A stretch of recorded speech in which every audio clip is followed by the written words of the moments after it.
नमस्कार, स्वागत है आप सभी का ज्ञान सम्मान के मंच पे। तो हम लोग यहाँ पे टेस्ट सीरीज देख रहे थे और यूपी पीएससी आरओ के लिए टेस्ट देख रहे थे, और इस क्रम में जो है आपको DIS से 10 टेस्ट हम लोग कंप्लीट कर चुके हैं। इसके अलावा जीएस वर्ल्ड का जो ओल्ड वाला टेस्ट सीरीज है वहाँ से हम लोग 6-7 टेस्ट देखे थे, और पीसीएस मंत्रा से यहाँ पे 7 टेस्ट आपको कंप्लीट कर दिया गया है। अब न्यू वाला जो जीएस वर्ल्ड वाला टेस्ट सीरीज आया है वो अभी हम देख रहे हैं। इसमें हम लोग दो जो है सब्जेक्ट वाइज टेस्ट देख चुके हैं। पहला आपका हिस्ट्री का था, दूसरा आपका ज्योग्राफी का था। ताज वाला टेस्ट जो है ये अपडेटेड वाला टेस्ट है जीएस वर्ल्ड का, और देख सकते हैं आप यहाँ पे। और इसमें जो है आपका एक तो आपका पॉलिटी का प्रश्न रहेगा, उसके अलावा करंट अफेयर कुछ रहेगा, और साथ साथ जो है आपको कुछ मैथमेटिक्स और रीजनिंग का प्रश्न रहेगा। तो जिस फॉर्मेट में रहता है आपका जीएस पेपर 1 उसी फॉर्मेट में है, और 140 प्रश्न है, तो आप लोग मेरे साथ पैरेलली हल कर सकते हैं। बाकी प्रीवियस ईयर क्वेश्चन भी आपको इसके पैरेलल अपलोड किया जा रहा है। तो लेटेस्ट जो एग्जाम हुआ था आपका 2021 वाला, वो अपलोड कर दिया गया है, हिंदी और जीएस। और इसके अलावा एक और प्रीवियस ईयर हम यहाँ पे हिंदी का अप्लाई अपलोड किए हैं, तो जाके आप लोग देख सकते हैं। और नेक्स्ट बात यह है कि जहाँ तक पीडीएफ वगैरह की बात है, आप लोग टेलीग्राम ग्रुप ज्वाइन कर लेंगे, वहाँ पे आपको पीडीएफ सारा मिल जाएगा। अभी तक देखेंगे तो जो भी यहाँ पे कंटेंट किया गया है सारा पीडीएफ ही टोटल आपको अपलोड कर दिया गया है। तो जाके आप वहाँ से पीडीएफ डाउनलोड कर सकते हैं। अभी तक जितना टेस्ट हुआ है टोटल अपलोड कर दिया गया है। चलिए, इसके अलावा बाकी कोई आपका फीडबैक कमेंट होगा तो आप लोग कमेंट बॉक्स में लिख सकते हैं। चलिए एक एक प्रश्न को देखते हैं हम लोग। ये देखिए इंडियन पॉलिटी का है आपका। देखिए पहला प्रश्न यहाँ पे कि निम्नलिखित में से राज्यपाल जो है पद हेतु न्यूनतम आयु क्या होना चाहिए। तो काफी आसान सा प्रश्न है, आप लोग आंसर भी अभी तक कर लिए होंगे। सही ऑप्शन क्या हो जाएगा? ऑप्शन बी, 35 वर्ष। देखिए राज्यपाल के कार्यकाल के बारे में तो जनरली 5 साल का होता है, और आर्टिकल जो है अनुच्छेद 157 और अनुच्छेद 158 यहाँ पे आप पढ़ेंगे तो राज्यपाल के पात्रता अर्हता के बारे में बताया गया है कि राज्यपाल कौन होना चाहिए, भारत का नागरिक होना चाहिए, कम से कम 35 वर्ष उसका उम्र होना चाहिए, संसद के जो है किसी भी सदन या सदस्य या राज्य का विधायिका का सदस्य नहीं होना चाहिए। तो ये सब कंडीशन है। बाकी पॉलिटी का आप लोग रिवीजन करना चाहते हैं तो लाइव सेक्शन में जाके 6-7 घंटे का वीडियो है, पूरे पॉलिटी का रिवीजन कर सकते हैं। देखिए अगला है, निम्नलिखित में से कौन सा अनुच्छेद अटॉर्नी जनरल से संबंधित है। चलिए तो आप लोग आंसर कर लिए होंगे। यहाँ पे सही ऑप्शन ऑप्शन आपका बी हो जाएगा, 76। अब ये अटॉर्नी जनरल कौन होता है आपको, ये भारत का महान्यायाधीश, ये भारत सरकार का क्या होता है, मुख्य कानूनी आपका सलाहकार होता है। ठीक है, तो भारतीय उच्चतम न्यायालय में सरकार का प्रमुख वकील होता है ये। और इसके बारे में देखेंगे तो अनुच्छेद 76 में आपको बताया गया है। अगला है, राज्यपाल की जो है कार्यपालिका शक्ति राज्यपाल में निम्नलिखित में से किस अनुच्छेद के तहत निहित होती है। देखिए राज्य की कार्यपालिका शक्ति राज्यपाल में निहित होती है, ये किस अनुच्छेद में जो है लिखा गया है, ये बात आपसे पूछा जा रहा है। चलिए आप लोग आंसर कर लिए होंगे। सही ऑप्शन ऑप्शन सी हो जाएगा, अनुच्छेद 154। अनुच्छेद 154 ध्यान रखेंगे, राज्यपाल के पास जो है राज्य का कार्यपालिका का अधिकार होगा, ये जो है यहाँ पे आपको बताया गया है। अगला देखिए, उत्तर प्रदेश में सर्वाधिक विधानसभा की सीट वाला जिला निम्नलिखित में से कौन सा है। तो यूपी स्पेशल ये प्रश्न है, सर्वाधिक जो है विधानसभा वाला यहाँ पे पूछा गया है। तो आपको पता है कि विधानसभा में उत्तर प्रदेश में टोटल जो है 403 सीट है। ठीक है, इसमें सबसे ज़्यादा जो है प्रयागराज हो जाएगा, ऑप्शन डी। तो ऑप्शन डी जो लोग भी किए हैं सारे लोग का सही होगा। ठीक है, चलिए अगला देखते हैं, प्रश्न संख्या 5। अनुसूचित जनजाति के लिए जो है उत्तर प्रदेश विधानसभा में आरक्षित सीटों की संख्या कितनी है। अनुसूचित जनजाति के लिए यानी एसटी के लिए पूछा गया है विधानसभा में। अभी हम लोग देखें कि 403 सीट है टोटल, तो कितना सीट आरक्षित है? 7, 8, 5 उपयुक्त में से कोई नहीं। देखिए यहाँ पे ऑप्शन आपका डी बन जाएगा, क्योंकि अनुसूचित जनजाति के लिए जो सीटों का आरक्षण है, अनुसूचित जाति और जनजाति मिला के टोटल जो है आपका 86 है। ठीक है, इसमें 84 जो है आपका एससी के लिए है, और 2 सीट जो है एसटी के लिए है। यहाँ पे देखिए पूछा क्या गया था आपका एसटी के लिए, शेड्यूल ट्राइब के लिए, तो 2 ऑप्शन में कहीं दिख नहीं रहा था। ऐसे आपसे प्रश्न पूछा जाता था, क्या बताइए एससी के लिए कितना आरक्षित है, तो आप क्या करते, 84 टिक करते। ठीक है, टोटल अगर पूछा जाता अनुसूचित जनजाति जनजाति मिला के तो 86 कर देते।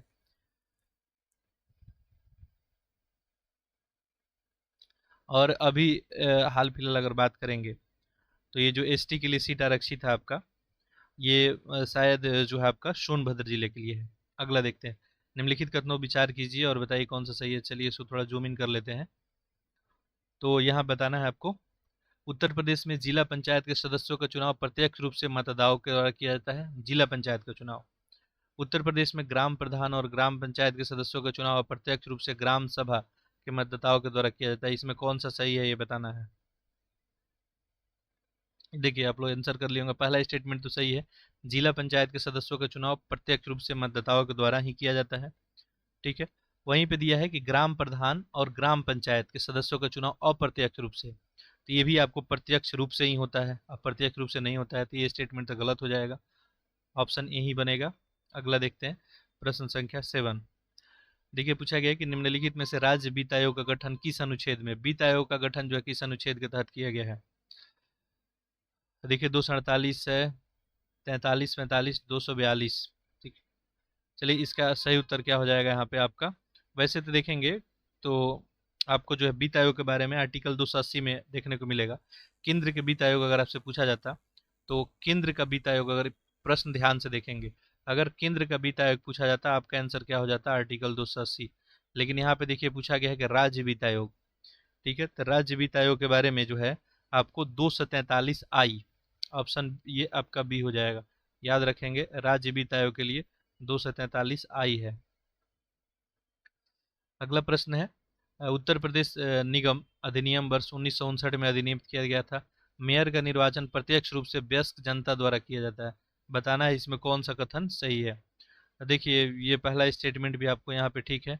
उत्तर प्रदेश नगर निगम अधिनियम, ये स्टेटिक बात है, आपको याद रखना है कि उत्तर प्रदेश नगर निगम अधिनियम 1959 में आया था। अब मेयर का चुनाव जो है निर्वाचन वयस्क जो है जनता के द्वारा है, नहीं प्रत्यक्ष मतदान से किया जाता है। दोनों ही सही है, तो ऑप्शन यहाँ पे आपका सी ही सही हो जाएगा। ठीक है, पैरेलली आप लोग आंसर करते रहें। अगला देखिए, इलाहाबाद उच्च न्यायालय के न्यायाधीशों की स्वीकृत संख्या निम्नलिखित में से कितनी है। अब इलाहाबाद उच्च न्यायालय में कितने जो है न्यायाधीश जो है, ये पूछा गया है बात। सब यूपी स्पेशल यहाँ पे आपसे पूछा जा रहा है।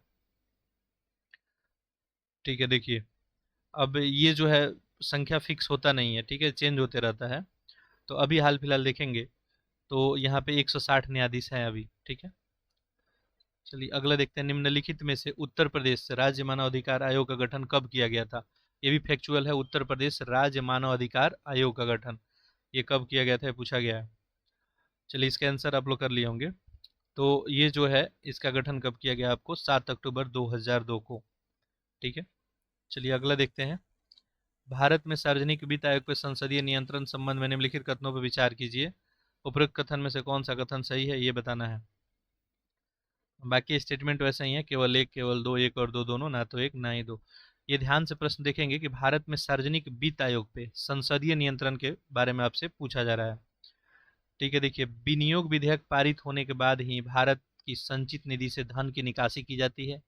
दूसरा है, अनुपूरक अनुदान और लेखा अनुदान के द्वारा सार्वजनिक वित्त पे संसदीय नियंत्रण किया जाता है। देखिए पहला स्टेटमेंट तो सही है, विनियोग विधेयक पारित होने के बाद ही भारत से संचित निधि से निकासी की जाती है।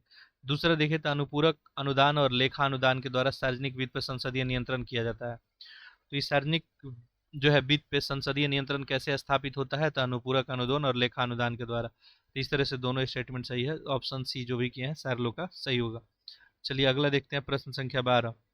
देखिए पूछा गया है यहाँ पे, निम्नलिखित में से भारत सरकार अधिनियम 1919 के बारे में। ठीक है, इसकी विशेषता क्या है। प्रांतों में कार्यकारी सरकार में द्वैध शासन आ गया 1919 में। मुसलमानों के लिए अलग सांप्रदायिक निर्वाचन क्षेत्र की बात की गई। केंद्र द्वारा प्रांतों को विधायी अधिकार हस्तांतरण करने की बात की गई। इसमें से कौन सा सही है, पूछा गया है। 1919 का अधिनियम प्रांतों में क्या था, आपको प्रांत से जो है केंद्र के प्रशासन का सीमांकन किया गया था, और केंद्र सूची, प्रांतीय सूची, ये सब उस समय इसके बारे में चर्चा हुआ था। चलिए आप लोग आंसर कर लिए होंगे। पहला स्टेटमेंट सही है, प्रांतों की कार्यकारी सरकार में द्वैध शासन शुरुआत हुआ था। ठीक, और केंद्र द्वारा प्रांतों में विधायी सरकार का हस्तांतरण भी हुआ था। ये मुसलमानों के लिए अलग सांप्रदायिक निर्वाचन क्षेत्र की शुरुआत यहाँ पे नहीं हुई थी।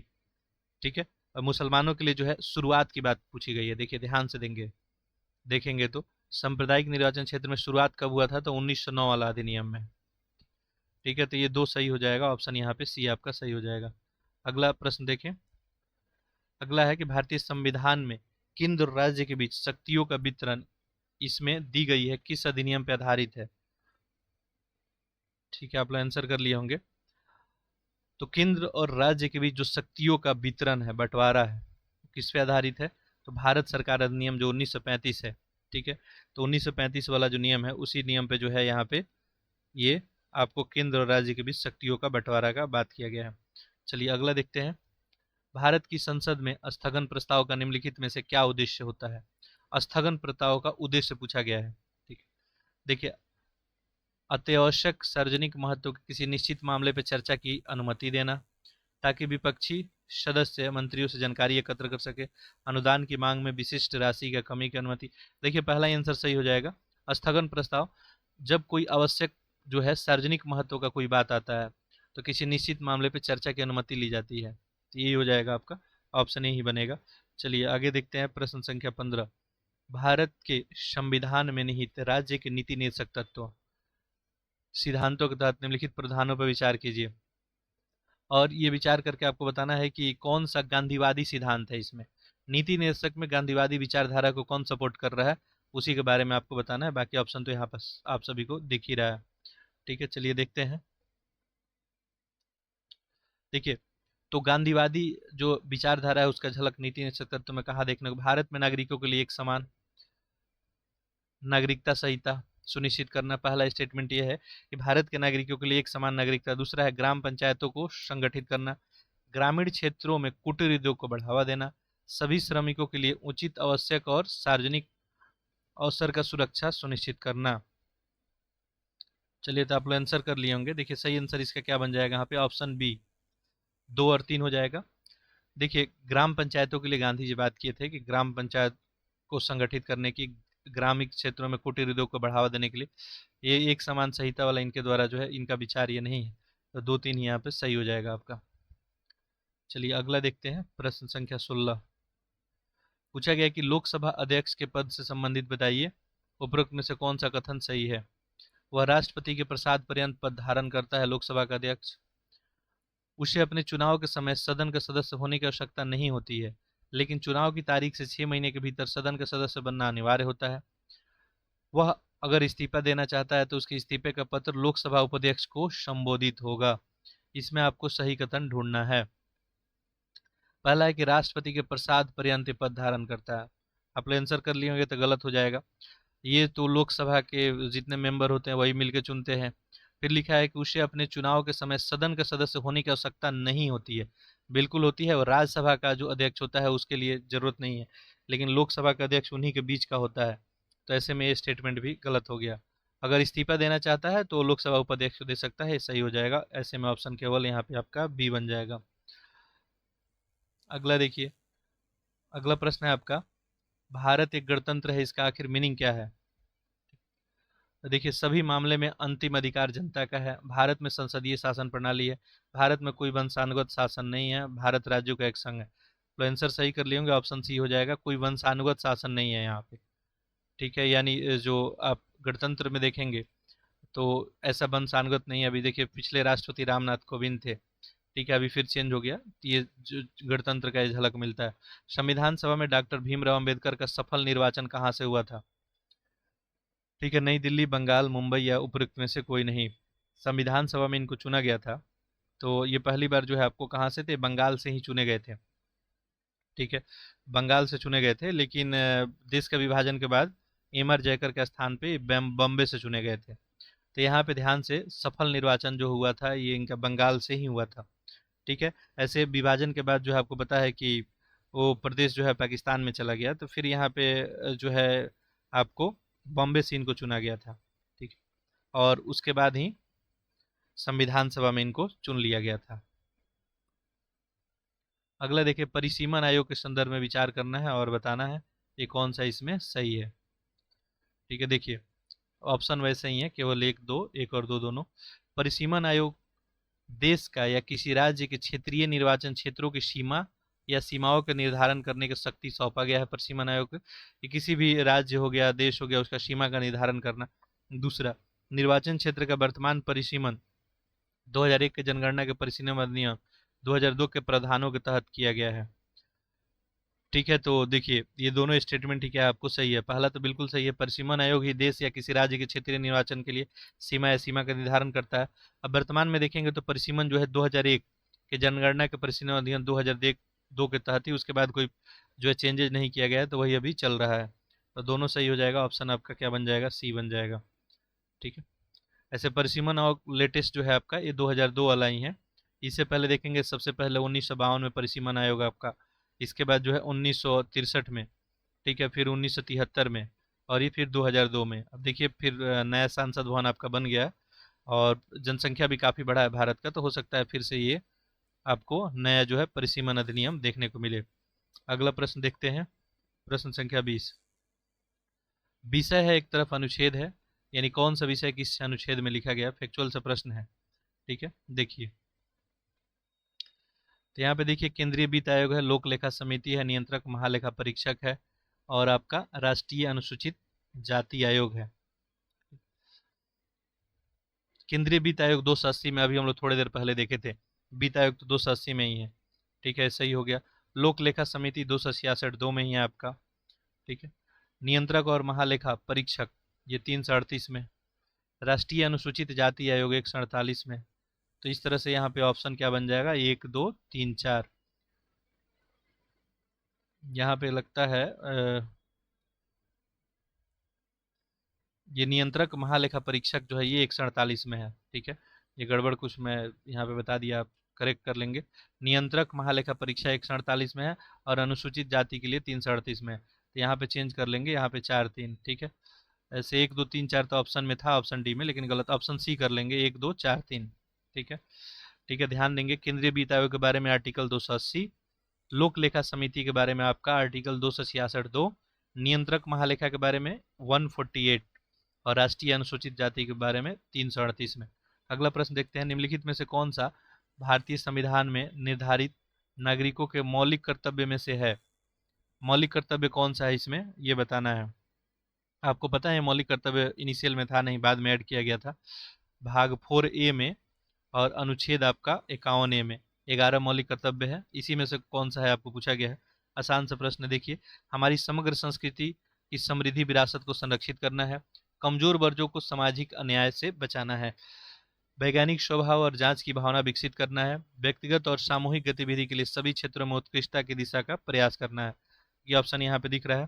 ठीक, देखिए पहला स्टेटमेंट तो सही होगा, समग्र संस्कृति विरासत को संरक्षित करना है, वैज्ञानिक स्वभाव और जांच की भावना, व्यक्तिगत और सामूहिक गतिविधि में सभी क्षेत्रों में उत्कृष्टता की दिशा में प्रयास करना है। लेकिन एक कमजोर वर्गों के सामाजिक अन्याय से बचाना, ये जो है आपको मौलिक आपको कर्तव्य में इसको नहीं शामिल किया गया है।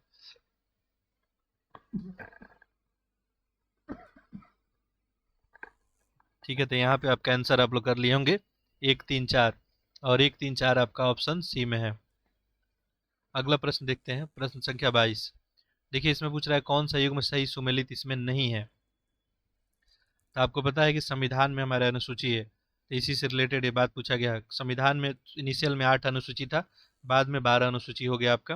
पहला अनुसूची में राज्य और क्षेत्रीय क्षेत्राधिकार के बारे में, तीसरा शपथ और प्रतिज्ञान के बारे में, पांचवा जो है असम मेघालय त्रिपुरा और मिजोरम राज्य के आदिवासी क्षेत्रों के प्रशासन के बारे में, और 10वां जो है संसद और राज्य विधानमंडल के सदस्यता के आयोक्ता के बारे में। इसमें गलत आपको बताना था, आप लोग आंसर कर लिए होंगे, ऑप्शन यहाँ पे सी गलत हो जाएगा। 5वां अनुसूची में देखेंगे तो अनुसूचित क्षेत्र और अनुसूचित जनजाति के प्रशासन और नियंत्रण के बारे में उल्लेख है। बल्कि ये जो आपका दिया है कि असम मेघालय त्रिपुरा और मिजोरम राज्यों के आदिवासी क्षेत्र के प्रशासन, ये जो है आपको कहाँ पे है, तो ये आपका 6ठा अनुसूची में है। ठीक है, 6वीं अनुसूची में बात है, ध्यान रखेंगे। ठीक है, बाकी पहला में तो यही है राज्य और क्षेत्रीय क्षेत्राधिकार, इसको याद करके रखेंगे। तीसरा में शपथ और प्रतिज्ञान के बारे में, 10वां में भी याद कर रखेंगे संसद और राज्य विधानमंडल के सदस्यों का आयोक्ता से रिलेटेड बात जो है 10वां में है। तो 5वां में ध्यान रखेंगे, 5वां में क्या है आपको, तो 5वां में जो है आपका अनुसूचित क्षेत्र और अनुसूचित जनजाति के प्रशासन नियंत्रण के बारे में बताया गया है, जबकि 6ठा में ये हो जाएगा। चलिए नेक्स्ट देखते हैं, प्रश्न संख्या जो है आपका 23। राज्य के जो है नीति निर्देशक तत्व के सिद्धांत के संबंध में बताना है कौन सा इसमें सही है। ये सिद्धांत देश के सामाजिक आर्थिक और लोकतंत्र की व्याख्या करता है। इसे सिद्धांत में निहित प्रावधान किसी भी अदालत द्वारा लागू नहीं किए जा सकते हैं। देखिए पहला स्टेटमेंट यहाँ पे सही है, आप लोग आंसर कर लिए होंगे कि सिद्धांत जो है देश में सामाजिक आर्थिक लोकतंत्र की व्याख्या करता है, नीति निर्देशक तत्व। ठीक है, नेक्स्ट जो है इस सिद्धांत में निहित प्रावधान किसी भी अदालत द्वारा लागू नहीं किए जाते हैं, ये भी बात सही है। नीति निर्देशक तत्व बाध्यकारी नहीं होता है, तो कहीं भी ये क्या होगा, ये न्यायोचित नहीं होता है। ठीक है, न्यायालय में इसको आप लेके मैटर को नहीं जा सकते हैं। तो ऐसे में दोनों स्टेटमेंट सही निकल गया, और ऑप्शन आपका सी सही हो जाएगा। अगला देखिए, अगला प्रश्न पूछा गया यहाँ पे, निम्नलिखित में से कौन सा भारत के संविधान के संरक्षक है। भारत के राष्ट्रपति, प्रधानमंत्री, सचिवालय या सर्वोच्च न्यायालय। ठीक है, आप आंसर कर लिए होंगे। सही ऑप्शन क्या हो जाएगा? भारत का सर्वोच्च न्यायालय। देखिए, संविधान का संरक्षक यही होता है। अगर मान लीजिए संविधान में जो भी मूलभूत सिद्धांत है उसके अगर दायरे से बाहर जाके कोई काम किया जा रहा है, कोई नियम बनाया जा रहा है, तो फिर सर्वोच्च न्यायालय ही क्या करता है? इसका समीक्षा करता है। निम्नलिखित में से कानपुर नगर और वाराणसी में पुलिस आयुक्त प्रणाली कब से लागू की गई है? तो फैक्चुअल से प्रश्न है। ठीक है, ये जो है मार्च 2021 से कानपुर और बनारस में पुलिस आयुक्त प्रणाली। आतंकवादी हमले से निपटने हेतु उत्तर प्रदेश में एक कमांडो ट्रेनिंग स्कूल कहाँ बनाया गया है? आतंकवादी हमले से निपटने के लिए। ठीक है, तो ये भी फैक्चुअल है। अनौरा लखनऊ में आपको बनाया गया है आतंकवादी हमले से निपटने के लिए कमांडो ट्रेनिंग स्कूल। निम्नलिखित में से कौन सा जैन तीर्थंकर का जन्म अयोध्या में हुआ है? ठीक है, अब एक आध क्वेश्चन ऐसे पूछ लिया जाता है, ऐसे तो ये हिस्ट्री का टेस्ट है नहीं। तो इसमें जो है ऋषभ देव हो जाएंगे। आपको ऋषभ देव कौन थे? जैन धर्म के संस्थापक ये माने जाते हैं। तो ऋषभ देव का जन्म जो है,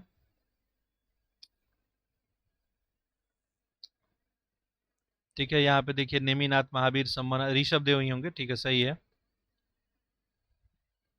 चलिए आगे बढ़ते हैं। प्रश्न संख्या 28। निम्नलिखित में से उत्तर प्रदेश के संबंध में कौन सा सुमेलित सही नहीं है? ये बताना है। राजकीय पुष्प यहाँ का पलाश है, राजकीय पक्षी क्रॉन्च है, राजकीय पक्षी बारहसिंगा है, राजकीय वृक्ष पीपल है। देखिए, यहाँ का जो आपका राजकीय वृक्ष है पीपल नहीं है, ये क्या है? अशोक है आपका। राजकीय वृक्ष उत्तर प्रदेश का अशोक है।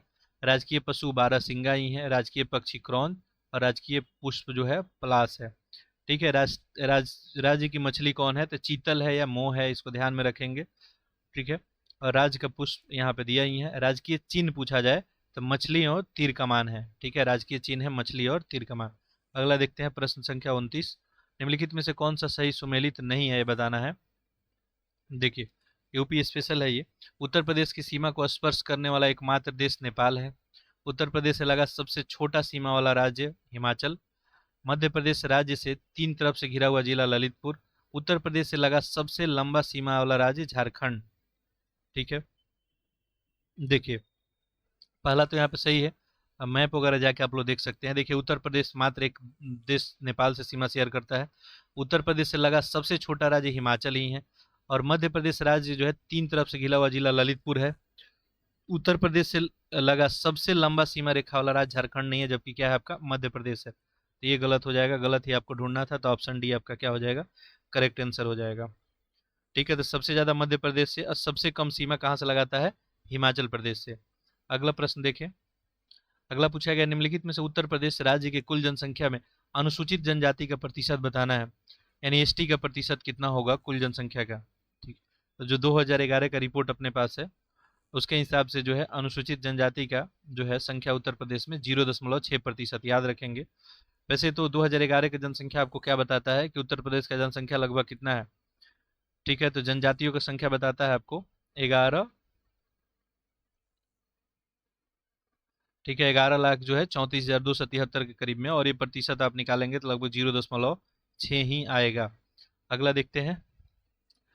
ये जनगणना से रिलेटेड देखिए आपके एग्जाम में प्रश्न पूछे जाते हैं। तो यहाँ प्रश्न पूछा गया है, 2011 के तहत उत्तर प्रदेश से संबंधित निम्नलिखित में से कौन सही सुमेलित नहीं है? ठीक है, इसमें पूछा गया कौन सही सुमेलित नहीं है। देखिए, पहला है कि न्यूनतम नगरीय जनसंख्या प्रतिशत वाला जिला श्रावस्ती है। न्यूनतम जनसंख्या वाला जिला महोबा है। न्यूनतम जनघनत्व वाला ललितपुर। सर्वाधिक लिंगानुपात वाला गौतम बुद्ध नगर। ठीक है, देखिए उत्तर प्रदेश में सबसे ज्यादा लिंगानुपात वाला ये गौतम बुद्ध नगर नहीं है। कौन सा है? जौनपुर है। तो सबसे ज्यादा उत्तर प्रदेश में लिंगानुपात कहाँ पे है आपका? जौनपुर में। ये गलत हो जाएगा, बाकी सब यहाँ पे सही है। न्यूनतम नगरीय जनसंख्या वाला अगर पूछा जाए, नगरीय वाला, तो श्रावस्ती हो जाएगा। न्यूनतम जनसंख्या वाला जिला अगर पूछ दिया जाए तो ये महोबा हो जाएगा, और जनघनत्व वाला आपका ललितपुर ही होगा। ठीक है, अब देखिए तो उत्तर प्रदेश में पूछा जाए कि लिंगानुपात वाला सबसे ज्यादा, तो जौनपुर आप लोग याद रखेंगे। वहाँ पे 1018 है। ठीक है, 1018 डिवाइड 1000, 1000 पुरुष और 1018 महिलाएं। ठीक है, इसके बाद आ जाएगा आपका जौनपुर के बाद आजमगढ़ आ जाएगा। सीक्वेंस लगाने के लिए कभी कभी प्रश्न आता है। ठीक है, आजमगढ़ हो जाएगा दूसरे नंबर पर लिंगानुपात में। ठीक, उसके बाद आपका देवरिया आ जाएगा। चलिए आगे देखते हैं। निम्नलिखित में से उत्तर प्रदेश के वन महोत्सव सप्ताह कब मनाया जाता है? वन महोत्सव सप्ताह तो ये जो हो जाएगा आपका ऑप्शन ए, 1 से 7 जुलाई के बीच। ठीक है, अगला देखते हैं। प्रश्न संख्या 33, बलवंत राय मेहता समिति के बारे में पूछा गया है। इसमें बताना है कौन सा कथन सही है, 1 2 या 1 2 दोनों। देखिए पहला स्टेटमेंट क्या है, इसे मूल मूल रूप से सामुदायिक विकास कार्यक्रम और राष्ट्रीय विस्तार सेवा के काम का जांच के लिए नियुक्त किया गया था। त्रिस्तरीय पंचायती राज व्यवस्था की स्थापना इस समिति की प्रमुख सिफारिश थी। बलवंत राय मेहता समिति, आप लोग आंसर कर लिए होंगे। दूसरा स्टेटमेंट तो बिल्कुल सही है, त्रिस्तरीय सिफारिश इन्हीं के द्वारा मूल रूप से सामुदायिक विकास कार्यक्रम और राष्ट्रीय विस्तार सेवा कामकाज के जांच के लिए नियुक्त किया गया था। दोनों ही सही हो गया, तो ऑप्शन आपका सी ही बन जाएगा। अगला देखते हैं प्रश्न संख्या 34, उत्तर प्रदेश के पश्चिम भाग मेरठ को पूर्वी भाग प्रयागराज से जोड़ने के लिए सरकार द्वारा बनाए जाने वाला गंगा एक्सप्रेसवे योजना से लाभान्वित जिला कौन सा है। तो पश्चिमी भाग को पूर्वी भाग से जोड़ने के लिए जो एक्सप्रेसवे मेरठ से प्रयागराज तक बनाया जा रहा है, उसमें कौन सा जिला लाभान्वित होगा। तो ये शाहजहांपुर हो जाएगा यहाँ पे। अगला देखते हैं प्रश्न संख्या 35, देखिए यहाँ पे क्या पूछा गया आपको, भारत के लिए एक संविधान सभा का विचार 1934 में निम्नलिखित में से किसके द्वारा सामने रखा गया। बीजी तिलक, एम के गांधी, एम एन राय या मोतीलाल नेहरू। तो देखिए संविधान सभा का विचार किनके द्वारा रखा गया था, एम एन राय के द्वारा 1934 में। अगला, ब्रिटिश सरकार ने पहली बार संविधान सभा गठन की मांग किस वर्ष स्वीकार की। पहली बार उनके द्वारा कब स्वीकार किया गया, तो ये स्वीकार किया गया था आपको 1940 में। ठीक है, ऑप्शन यहाँ पे आपका बी बन जाएगा। आंसर आप लोग पैरेलली करते रहे। निम्नलिखित में से संविधान सभा के सदस्य थे, सभी निर्वाचित लोग थे, सभी नामांकित थे, आंशिक रूप से निर्वाचित और आंशिक रूप से नामांकित कोई नहीं। चलिए, तो आप लोग आंसर कर लिए होंगे। ठीक है, पिछला 36 था। ठीक है, 36, ओके, 37 ही है, सही है। ठीक है, तो यहाँ पे आंसर आप लोग कर लिए होंगे। सही आंसर क्या हो जाएगा, देखिए सभी लोग निर्वाचित तो थे नहीं, न सभी नामांकित ही थे। इसका मतलब आंशिक रूप से निर्वाचित और नामांकित दोनों थे। अगला देखिए, ये बताना है घटना है और स्वीकार करने का तिथि है। देखते हैं। देखिए, राष्ट्रमंडल में भारत की सदस्यता कब मिली, राष्ट्रीय ध्वज, राष्ट्रगान और राष्ट्रीय गीत कब इसको स्वीकार किया गया। ठीक है, ये पूछा गया है। तो देखिए, राष्ट्रमंडल में भारत की सदस्यता 1949 में। ठीक है, तो ये 4 हो जाएगा। राष्ट्रीय ध्वज को कब अपनाया गया, ठीक है, तो ये अपनाया गया 22 जुलाई 1947 को। और राष्ट्रगान को जो है कब अपनाया गया आपको, तो ये 24 जनवरी 1950 को। राष्ट्रीय गीत को कब अपनाया गया, तो ये 24 जनवरी 1950 को। अब देखिए ध्यान रखेंगे, राष्ट्रीय गीत हो, ठीक है, तो यहाँ पे आपका ये राष्ट्रगान वाला मैटर हो जाएगा 1, और लास्ट बचा 2, 4 3 2 1, 4 3 2 1 ऑप्शन ए में दिख रहा है। ठीक है, इसको ध्यान रखेंगे, पूछा जाता है ऐसा प्रश्न। ठीक है, तो राष्ट्रीय गीत को जो है आपको अपनाया गया 24 जनवरी को, और राष्ट्रगान को भी 24 जनवरी 1950 को ही। राष्ट्रमंडल में भारत की सदस्यता 1949 को, और राष्ट्रीय ध्वज को जो है आपका 24 जुलाई 1947 को। अगला प्रश्न देखते हैं, प्रश्न संख्या 39। देखिए यहाँ पूछा गया, एक तरफ घटना है, स्वीकार करने की तिथि है। क्वेश्चन वही रिपीट हुआ शायद, नहीं नहीं, ठीक है। भारत के पहले राष्ट्रपति के रूप में राजेंद्र प्रसाद का चुनाव का तिथि कौन सा था। संविधान सभा का अंतिम सत्र कब चला था, प्रारूप समिति का गठन कब किया गया था, और संविधान में प्रथम प्रारूप का प्रकाशन तिथि कब हुआ था। ठीक है, चलिए ऑप्शन अभी भी आप सभी को नहीं दिख रहा होगा, अब दिख रहा होगा ऑप्शन। ठीक है, देखिए आंसर इसका कीजिए आप लोग। देखिए पहला है कि भारत में पहले, अब इधर जो है मैच करने का ही है, तो भारत में पहले राष्ट्रपति के रूप में राजेंद्र प्रसाद का चुनाव का तिथि आपका क्या रहा था, तो ये रहा था आपको 24 जनवरी 1950 को ही इनको भारत के पहले राष्ट्रपति के रूप में चुना गया था। तो एक का तो एक बन जाएगा। ठीक है, उसके बाद देखें, संविधान सभा का अंतिम सत्र कब चला था। संविधान सभा का अंतिम सत्र 24 जनवरी 1950 को ही चला था, तो ये 2 हो जाएगा। ठीक है, प्रारूप समिति का गठन जो है आपको कब किया गया था, तो ये 29 अगस्त 1947 को किया गया था। और संविधान की प्रथम प्रारूप का प्रकाशन तिथि कौन था, तो फरवरी 1900, यानी संविधान का प्रथम रूप से प्रकाशन कब किया गया था उसके प्रारूप का, 3 फरवरी को। 3 हो जाएगा, 1 2 4 3, 1 2 4 3 ऑप्शन आपका सी में है। अगला देखते हैं, प्रश्न संख्या 40। देखिए एक तरफ समिति है और एक तरफ नेतृत्व करता है, ये भी आपको यहाँ पे मिलान ही करना है। संघ समिति, संवैधानिक और राज्य समिति को लीड कौन कर रहे थे, प्रांतीय संविधान समिति है, प्रारूप है, प्रक्रिया और संचालन समिति है।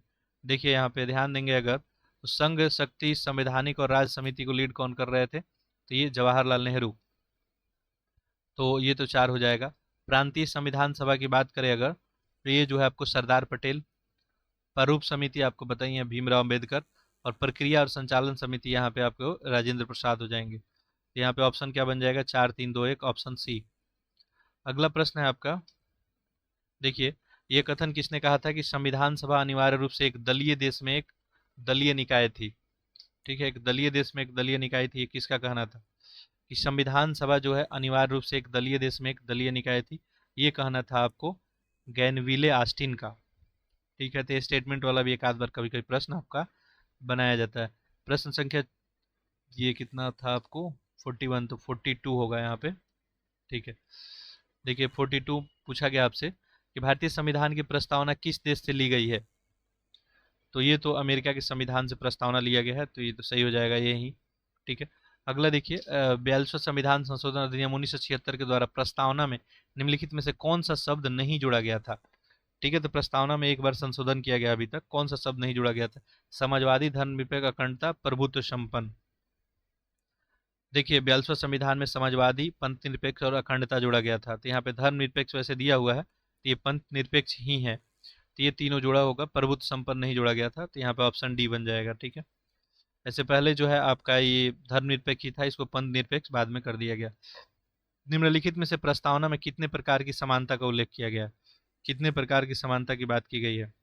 ठीक, देखिए तो यहाँ पे आपको अगर समानता की बात करेंगे तो नागरिकों के लिए जो है स्वतंत्रता, ठीक है, तो न्याय की स्वतंत्रता और समानता जो है सुनिश्चित करने की बात की गई है, तो यहाँ पे हो जाएगा ऑप्शन आपको 2 बार। ठीक है, कितने प्रकार की, तो 2 प्रकार की।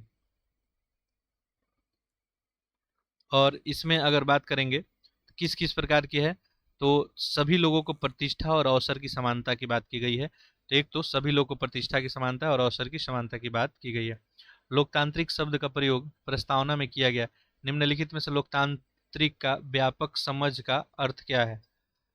ठीक है, तो लोकतांत्रिक का मीनिंग क्या है, केवल राजनीतिक लोकतंत्र है, केवल सामाजिक है, केवल आर्थिक है, या उपयुक्त सभी। तो प्रस्तावना में लोकतांत्रिक का मतलब क्या है, राजनीतिक भी है, सामाजिक भी है, आर्थिक, यहाँ पे ऑप्शन डी ही बन जाएगा। अगला देखते हैं प्रश्न संख्या 46, भारतीय संविधान का कौन सा अनुच्छेद समान काम के लिए समान वेतन प्रदान करने और पुरुषों और महिलाओं के समान अधिकार संरक्षित करता है। अच्छा प्रश्न, आंसर करें। ठीक है, समान काम के लिए समान वेतन प्रदान करता है और पुरुष और महिलाओं को समान अधिकार संरक्षित करता है, ये आपका अनुच्छेद 39। ठीक है, अगला देखिए, निम्नलिखित में से किस मामले में सर्वोच्च न्यायालय ने राय दिया था कि प्रस्तावना संविधान का हिस्सा नहीं है। ठीक है, अब संविधान का पहले माना गया था कि हिस्सा नहीं है, बाद में माना गया हिस्सा है, तो किस मामले में, तो ये वेरुवारी यूनियन जो है 1960, इसी में माना गया था कि संविधान का हिस्सा जो है आपका नहीं है। अगला प्रश्न देखें, संघ और उसके क्षेत्र से संबंध में निम्नलिखित कथनों पर विचार कीजिए और बताइए कि इसमें कौन सा सही है।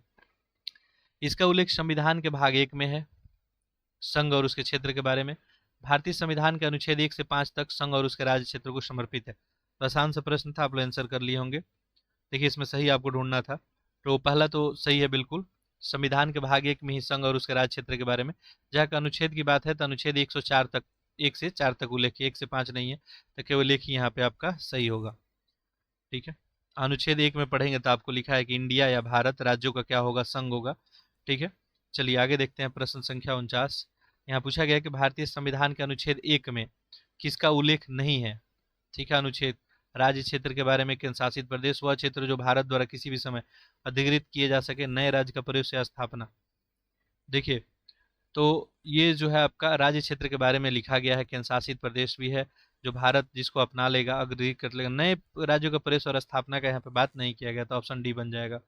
आगे देखिए, निम्नलिखित में से कौन सा अनुच्छेद संसद को भारत संघ में प्रवेश करने और नए राज्यों का स्थापना करने का शक्ति देता है। यह अनुच्छेद 2 है। ठीक है, तो अभी देखिए ऊपर वाला प्रश्न है और नीचे वाला बिल्कुल इंटरकनेक्टेड ही है। ठीक है, तो संसद को जो है ये कौन सा आर्टिकल आपको शक्ति देता है कि भारत संघ में किसी को प्रवेश करा सकता है, नए राज्य का स्थापना वगैरह, तो अनुच्छेद 2 ही है। अगला देखिए, कौन सा अनुच्छेद यह अधिकार देता है कि अनुच्छेद 2 और 3 के तहत बनाए गए कानून को संवैधानिक संशोधन नहीं माना जाएगा और ऐसा करने के लिए साधारण बहुमत की आवश्यकता होती है। तो ये हो जाएगा आपका यहाँ पे आर्टिकल 4। ठीक है, अगला देखते हैं 52। निम्नलिखित में से कौन सा संवैधानिक संशोधन सिक्किम को भारत संघ में शामिल करने से संबंधित है? सिक्किम को भारत में जो है कब किस संशोधन के तहत शामिल किया गया? तो ये तो ईयर भी पूछता है, तो 1975 में आपको शामिल किया गया था। तो 1975 में कौन सा संशोधन हुआ था? तो ये हो जाएगा आपका 36वां संविधान संशोधन। ठीक है, और सिक्किम को जो है आपको भारत संघ में शामिल कर लिया गया था। आगे देखते हैं प्रश्न संख्या 53। निम्नलिखित में से कौन सा मौलिक अधिकार भारत के नागरिक और विदेशी दोनों को उपलब्ध है? तो यहाँ पे देखिए अनुच्छेद 15 धर्म नस्ल जाति जन्म के आधार पे भेदभाव के खिलाफ अधिकार। अगला है अनुच्छेद 16 सार्वजनिक रोजगार वाला। 19 भाषण अभिव्यक्ति। 20 अपराध के लिए दोष सिद्धि। तो देखिए ये सब तो केवल भारतीयों का है, विदेशियों को और भारतीयों को दोनों है, ये आर्टिकल आपका 20 ही हो जाएगा। ठीक है, अगला देखते हैं। अगला प्रश्न है यहाँ पे आपका, देखिए पूछा गया निम्नलिखित में से अनुच्छेद 11 किससे संबंधित है? अनुच्छेद 11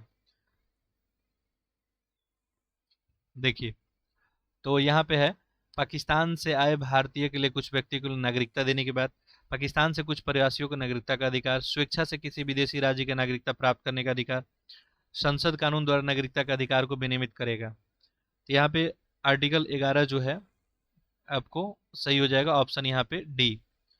ठीक है, अनुच्छेद संसद द्वारा नागरिकता के अधिकार को विनियमित करने के लिए, रेगुलेट करने के लिए। अब प्रश्न यहाँ पे कि पाकिस्तान से जो है भारत आए कुछ व्यक्ति की नागरिकता के लिए अधिकार की बात कहाँ पे कौन से आर्टिकल में की गई है? तो देखिए आर्टिकल 6 में की गई है कि पाकिस्तान से भारत आए कुछ व्यक्तियों के लिए नागरिकता, पाकिस्तान से कुछ प्रवासियों की नागरिकता का अधिकार। ठीक है, तो ये जो है आर्टिकल 7 में है आपका, ये भी सब ध्यान रखेंगे। ठीक है, और स्वेच्छा से जहाँ तक जो है किसी विदेशी राज्य की नागरिकता प्राप्त करने के लिए, ठीक है, प्राप्त करने वाले व्यक्ति की नागरिकता, देखिए स्वेच्छा से किसी विदेशी राज्य की नागरिकता प्राप्त करने वाले व्यक्ति नागरिक नहीं होंगे, ये जो है आर्टिकल 9। ठीक है, तो ये भी सब थोड़ा ध्यान रखेंगे। आगे देखें, मौलिक अधिकार के बारे में निम्नलिखित कथनों में सही कौन सा नहीं है? मौलिक अधिकार प्राकृतिक में न्याय योग्य है, बिल्कुल है। हमारे संविधान में मौलिक अधिकार संयुक्त अरब अमीरात के मौलिक अधिकारों से विस्तृत है, अधिक विस्तृत है। मौलिक अधिकार सामाजिक आर्थिक लोकतंत्र के विचार को बढ़ावा देने के लिए है। और अगला है यहाँ पे व्यक्तियों के समग्र विकास के लिए मौलिक अधिकार आवश्यक है। ठीक है, तो ये सही हो गया आपका। ठीक है, तो स्टेटमेंट नंबर फर्स्ट तो सही ही है, सेकंड भी सही है, मौलिक अधिकार संयुक्त राज्य अमेरिका से ज़्यादा विस्तृत। ये सी यहाँ पे गलत हो जाएगा, तो 55 का सी ही बनेगा। आगे देखें, अगला प्रश्न है आपका, अनुच्छेद जो है 19 के द्वारा ग्रांटीकृत 6 अधिकारों को निम्नलिखित में से किस आधार पर निलंबित नहीं किया जा सकता है?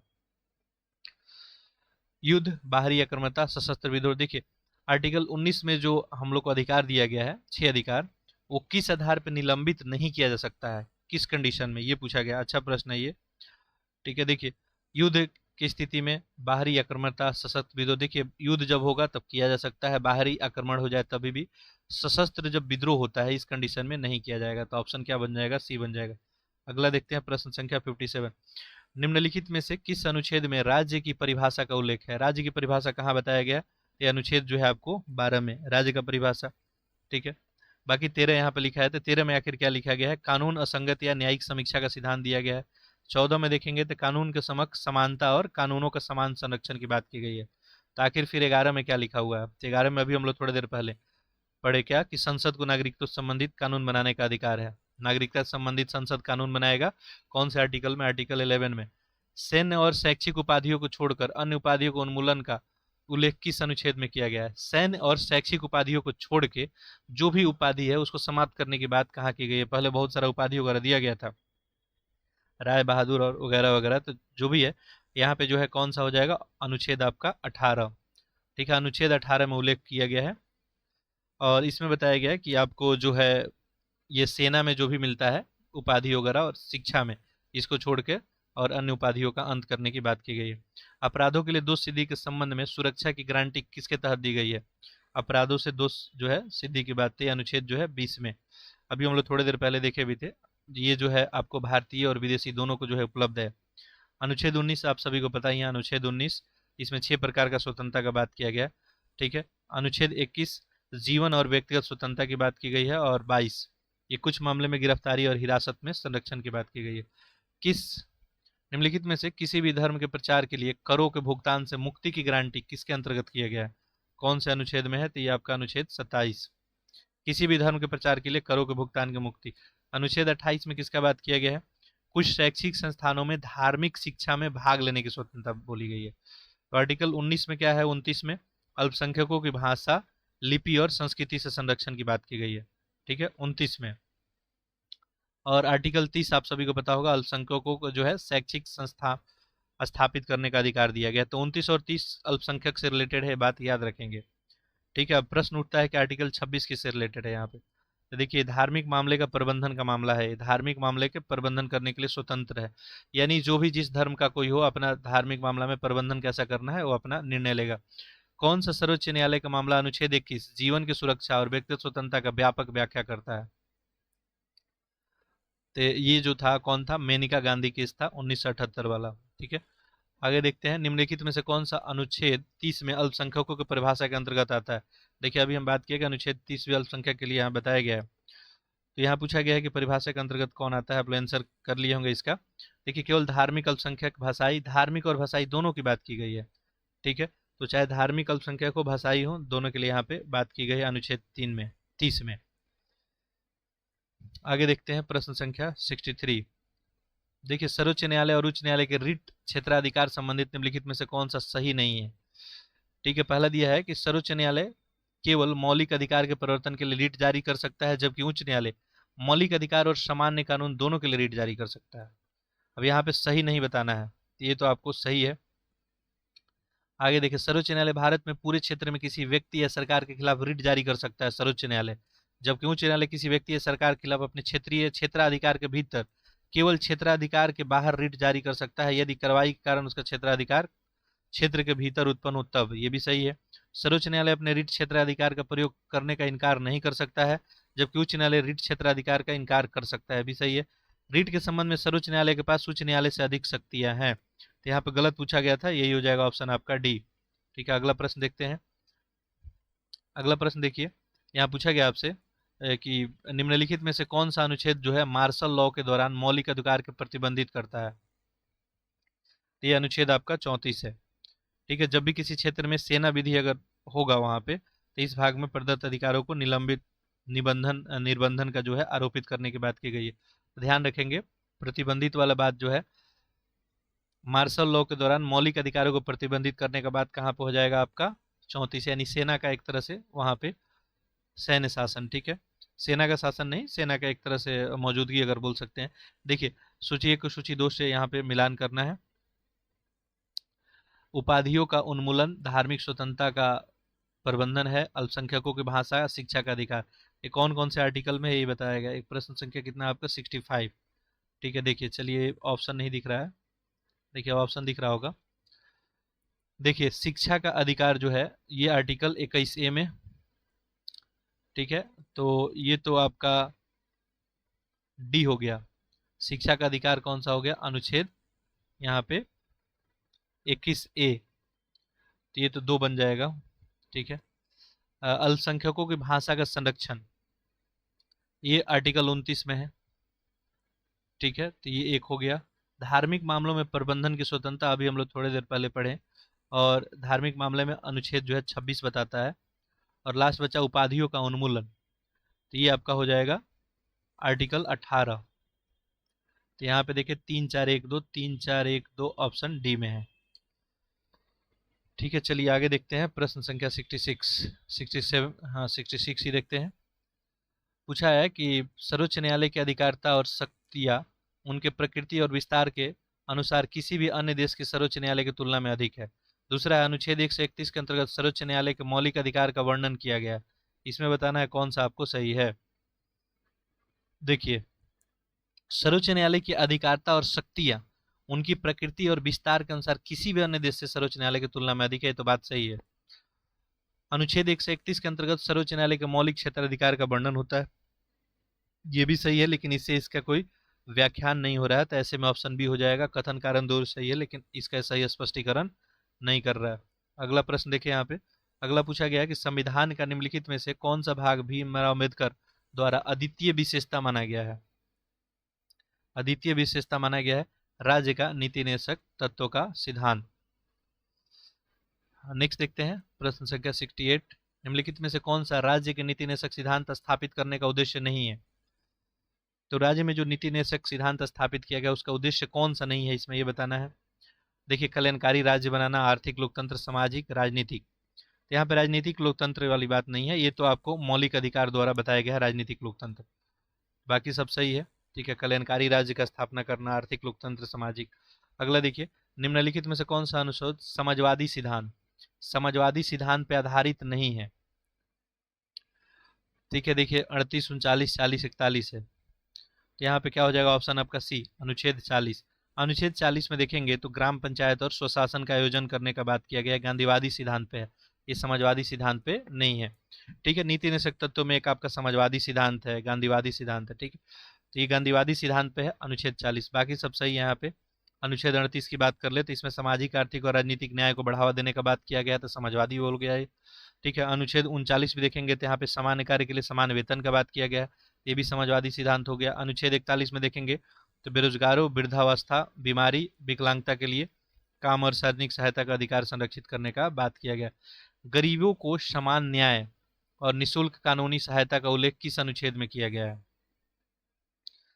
गरीबों को समान न्याय और निःशुल्क कानूनी सहायता, ये जो है अनुच्छेद 39 है। ठीक है, 39 में राज्य सुनिश्चित करता है कि विधिक तंत्र जो है इस काम को करेगा। ठीक है, चलिए आगे देखते हैं। प्रश्न संख्या 70 हो गया। प्रश्न संख्या 71, देखिए यहाँ पे क्या पूछा गया आपको। सर्वोच्च न्यायालय ने किस फैसले में कहा कि मौलिक अधिकार पवित्र है? मौलिक अधिकार पवित्र है और संसद के पास उसमें संशोधन करने का शक्ति नहीं है। ये कब कहा गया था स्टेटमेंट? तो ये गोलकनाथ केस 1967 में बात बताया गया था। अगला देखिए, निम्नलिखित में से जो है कौन सा अनुच्छेद राज्य सरकार के ग्राम पंचायतों को संगठित करने का निर्देश देता है? ठीक है, कि राज्य सरकार क्या करेगा? गांव के पंचायत को संगठित करेगा। तो ये बात जो है अनुच्छेद 40 में। ठीक है, याद रखेंगे। भाग 4 अनुच्छेद जो है 36 से लेके 51 तक। ठीक है, भाग 4 में 36 से लेके 51 तक आर्टिकल में नीति निषेध तत्वों के बारे में बताया गया है, और इसी में अनुच्छेद 40 देखेंगे, उसी में लिखा गया है कि ग्राम पंचायतों का गठन से संबंधित बातें लिखी गई है। अगला देखिए, स्वर्ण सिंह समिति ने निम्नलिखित में से कितने मौलिक कर्तव्य सुझावत है? तो इनके द्वारा कितने मौलिक कर्तव्य बताए गए थे? तो 8 मौलिक कर्तव्य इनके द्वारा बताए गए थे। अभी तो आपको पता है 11 टोटल मौलिक कर्तव्य है। अगला देखिए, 42वें संविधान संशोधन अधिनियम 1976 द्वारा कितने मौलिक कर्तव्य जोड़े गए थे?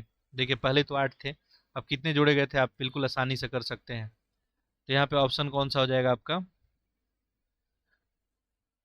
कितने मौलिक कर्तव्य जोड़े गए थे, तो टोटल कितने हो गए हैं ये पूछना चाहता है, थोड़ा सा यहाँ पे मिसप्रिंट है।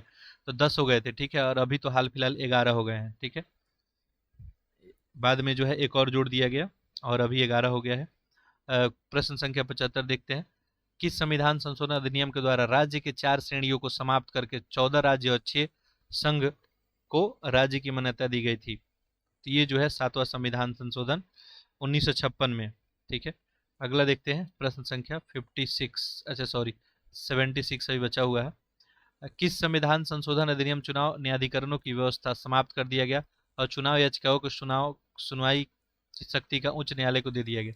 अच्छा प्रश्न देखिए, पूछ रहा है कि संवैधानिक संशोधन अधिनियम ने चुनाव न्यायाधिकरण की व्यवस्था को समाप्त कर दिया और चुनाव याचिका की सुनवाई शक्ति उच्च न्यायालय को दे दी। ठीक है, तो ये जो हो जाएगा आपका 19वां, ठीक है, संशोधन, 19वां संशोधन में ही ये बात किया गया था। यहाँ पे 21वां संशोधन भी आपका, ठीक है, 8वीं अनुसूची से 8वीं अनुसूची में जो है 15वीं भाषा के रूप में सिंधी इसको ऐड किया गया था। 22वां संशोधन जो है इसमें असम के भीतर मेघालय का स्वायत्त स्थिति की बात की गई थी। 23वां में जो है लोकसभा और राज्यसभा में जो है SC ST आरक्षण के लिए 1980 तक विस्तार किया गया था। अगला देखते हैं प्रश्न संख्या 77। देखिए, यहाँ पे संवैधानिक संशोधन है और ये आखिर ये प्रावधान जो किए गए थे किसके लिए किए गए थे ये यहाँ पे बताया गया। चलिए, आपको ऑप्शन तो दिख नहीं रहा होगा, अब ऑप्शन दिख रहा होगा। देखिए, तो सबसे पहले जो है 10वां जो 1961 में संशोधन हुआ था, तो ये आपको जो है दादर और नगर हवेली को भारतीय संघ में शामिल करने की बात हुई थी 10वां में, 10वां संविधान संशोधन याद रखेंगे।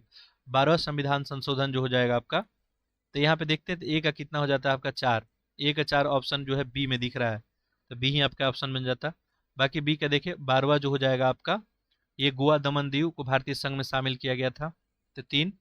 13वां जो संविधान संशोधन है आपका, ये नागालैंड को राज्य का दर्जा दिया गया और विशेष प्रावधान किया गया।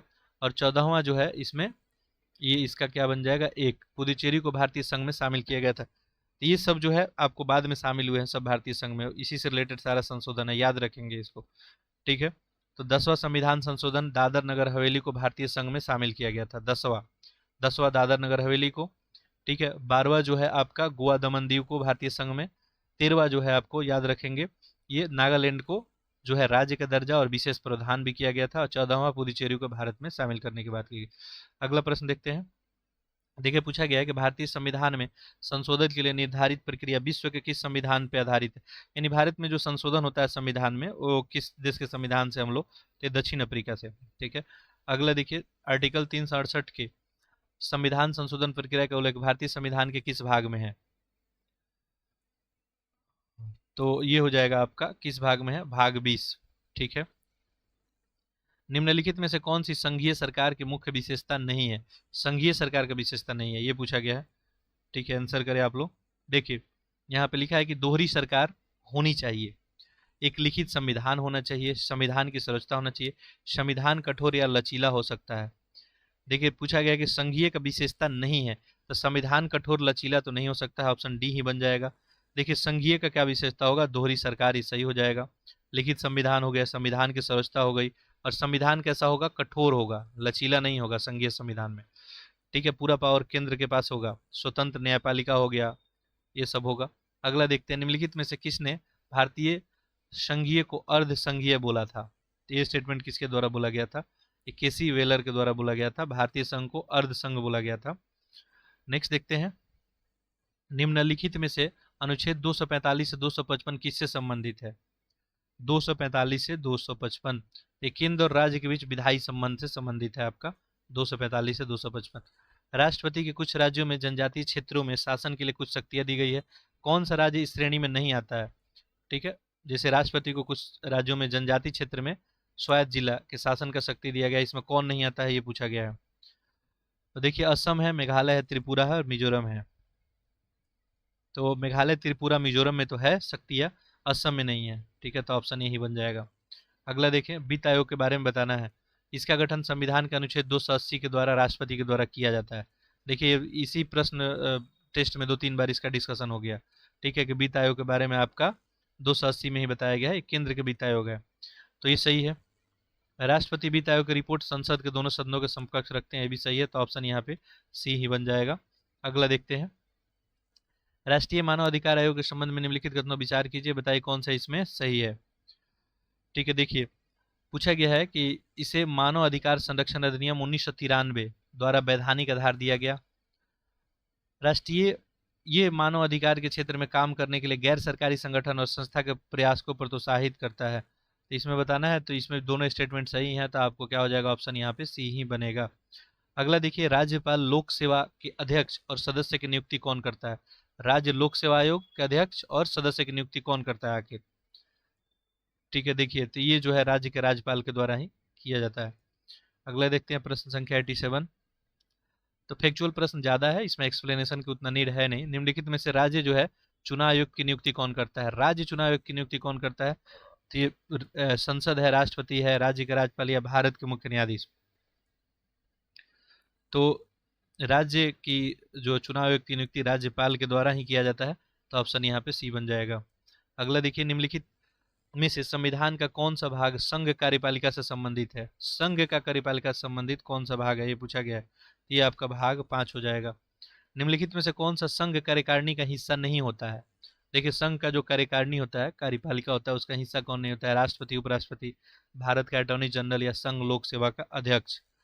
देखिए संघ के कार्यकारिणी में आपका राष्ट्रपति भी होगा, उपराष्ट्रपति, अटॉर्नी जनरल भी आपका प्रधानमंत्री हो जाएंगे, मंत्रिपरिषद, ये सब लोग, ये संघ लोक सेवा का अध्यक्ष इसमें नहीं होंगे।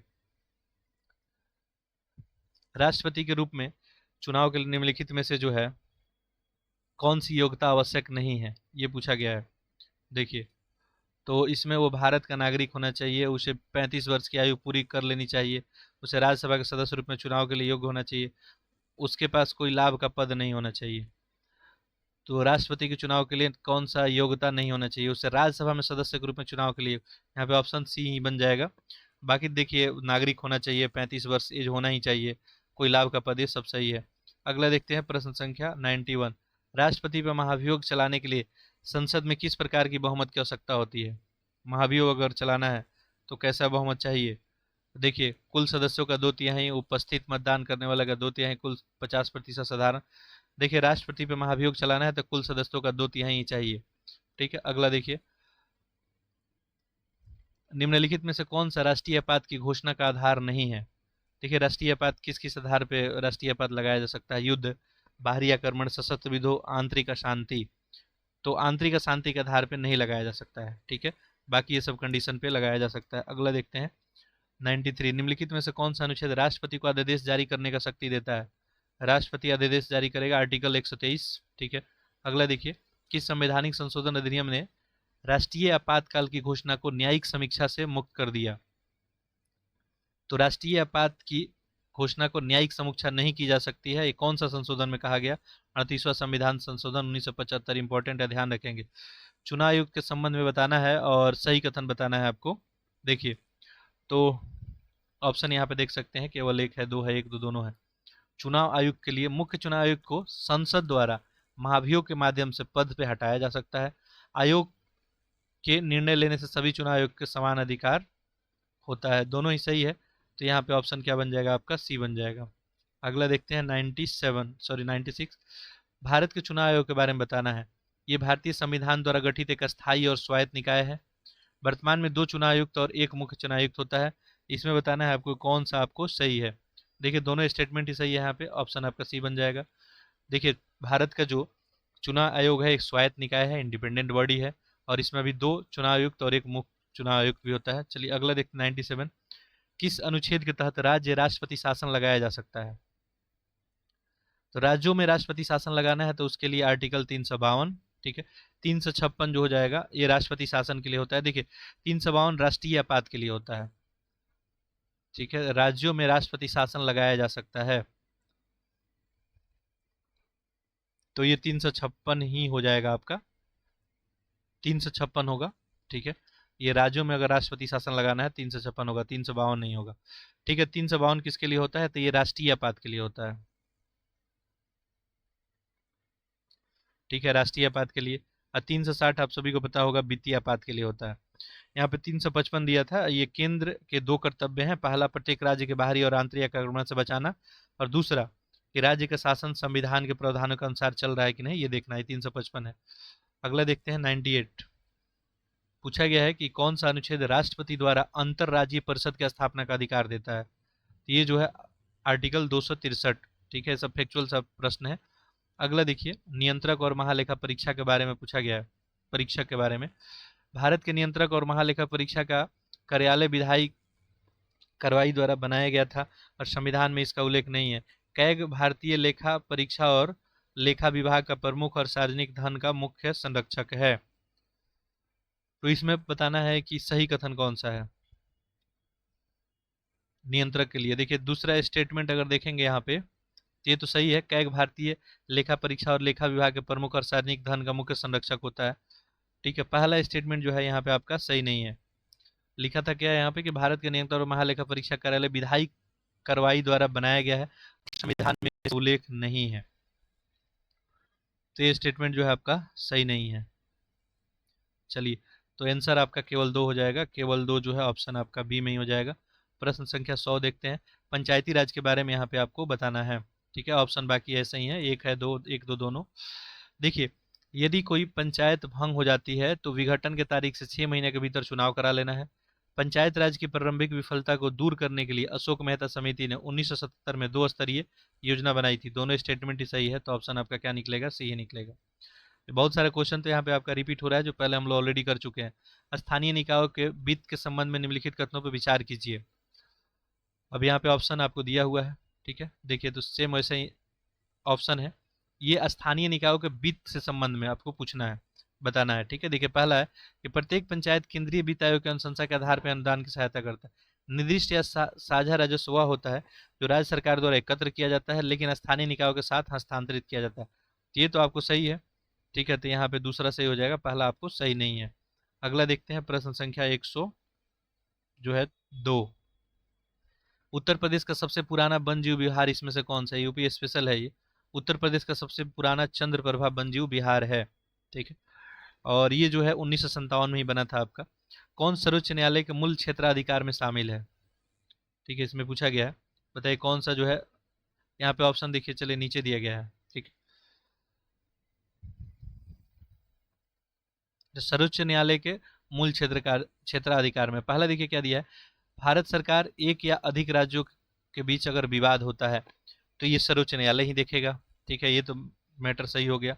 संसद के किसी भी सदन या किसी राज्य के विधानमंडल के चुनाव से संबंधित विवाद वाला, भारत सरकार और केंद्र शासित प्रदेश के बीच विवाद, दो राज्यों के बीच विवाद या अधिक राज्यों के बीच विवाद हो। देखिए दो राज्य के बीच विवाद होगा तो उसको जो है आपका उच्च न्यायालय ही, सर्वोच्च न्यायालय ही देखेगा। तो 1 और 4 यहाँ पे सही है, ठीक है, तो 1 और 4 ऑप्शन सी में है। देखिए एक प्रश्न ध्यान से देखेंगे, पूछा क्या गया था आपसे कि कौन सर्वोच्च न्यायालय के मूल क्षेत्राधिकार में, जो सर्वोच्च न्यायालय के ही मूल क्षेत्राधिकार में, तो पहला तो मैटर सही था कि भारत सरकार एक या अधिक राज्यों के लिए विवाद की स्थिति में सर्वोच्च न्यायालय ही फैसला करेगा, और ये वाला भी मैटर सही था। अगला देखिए, भारत के,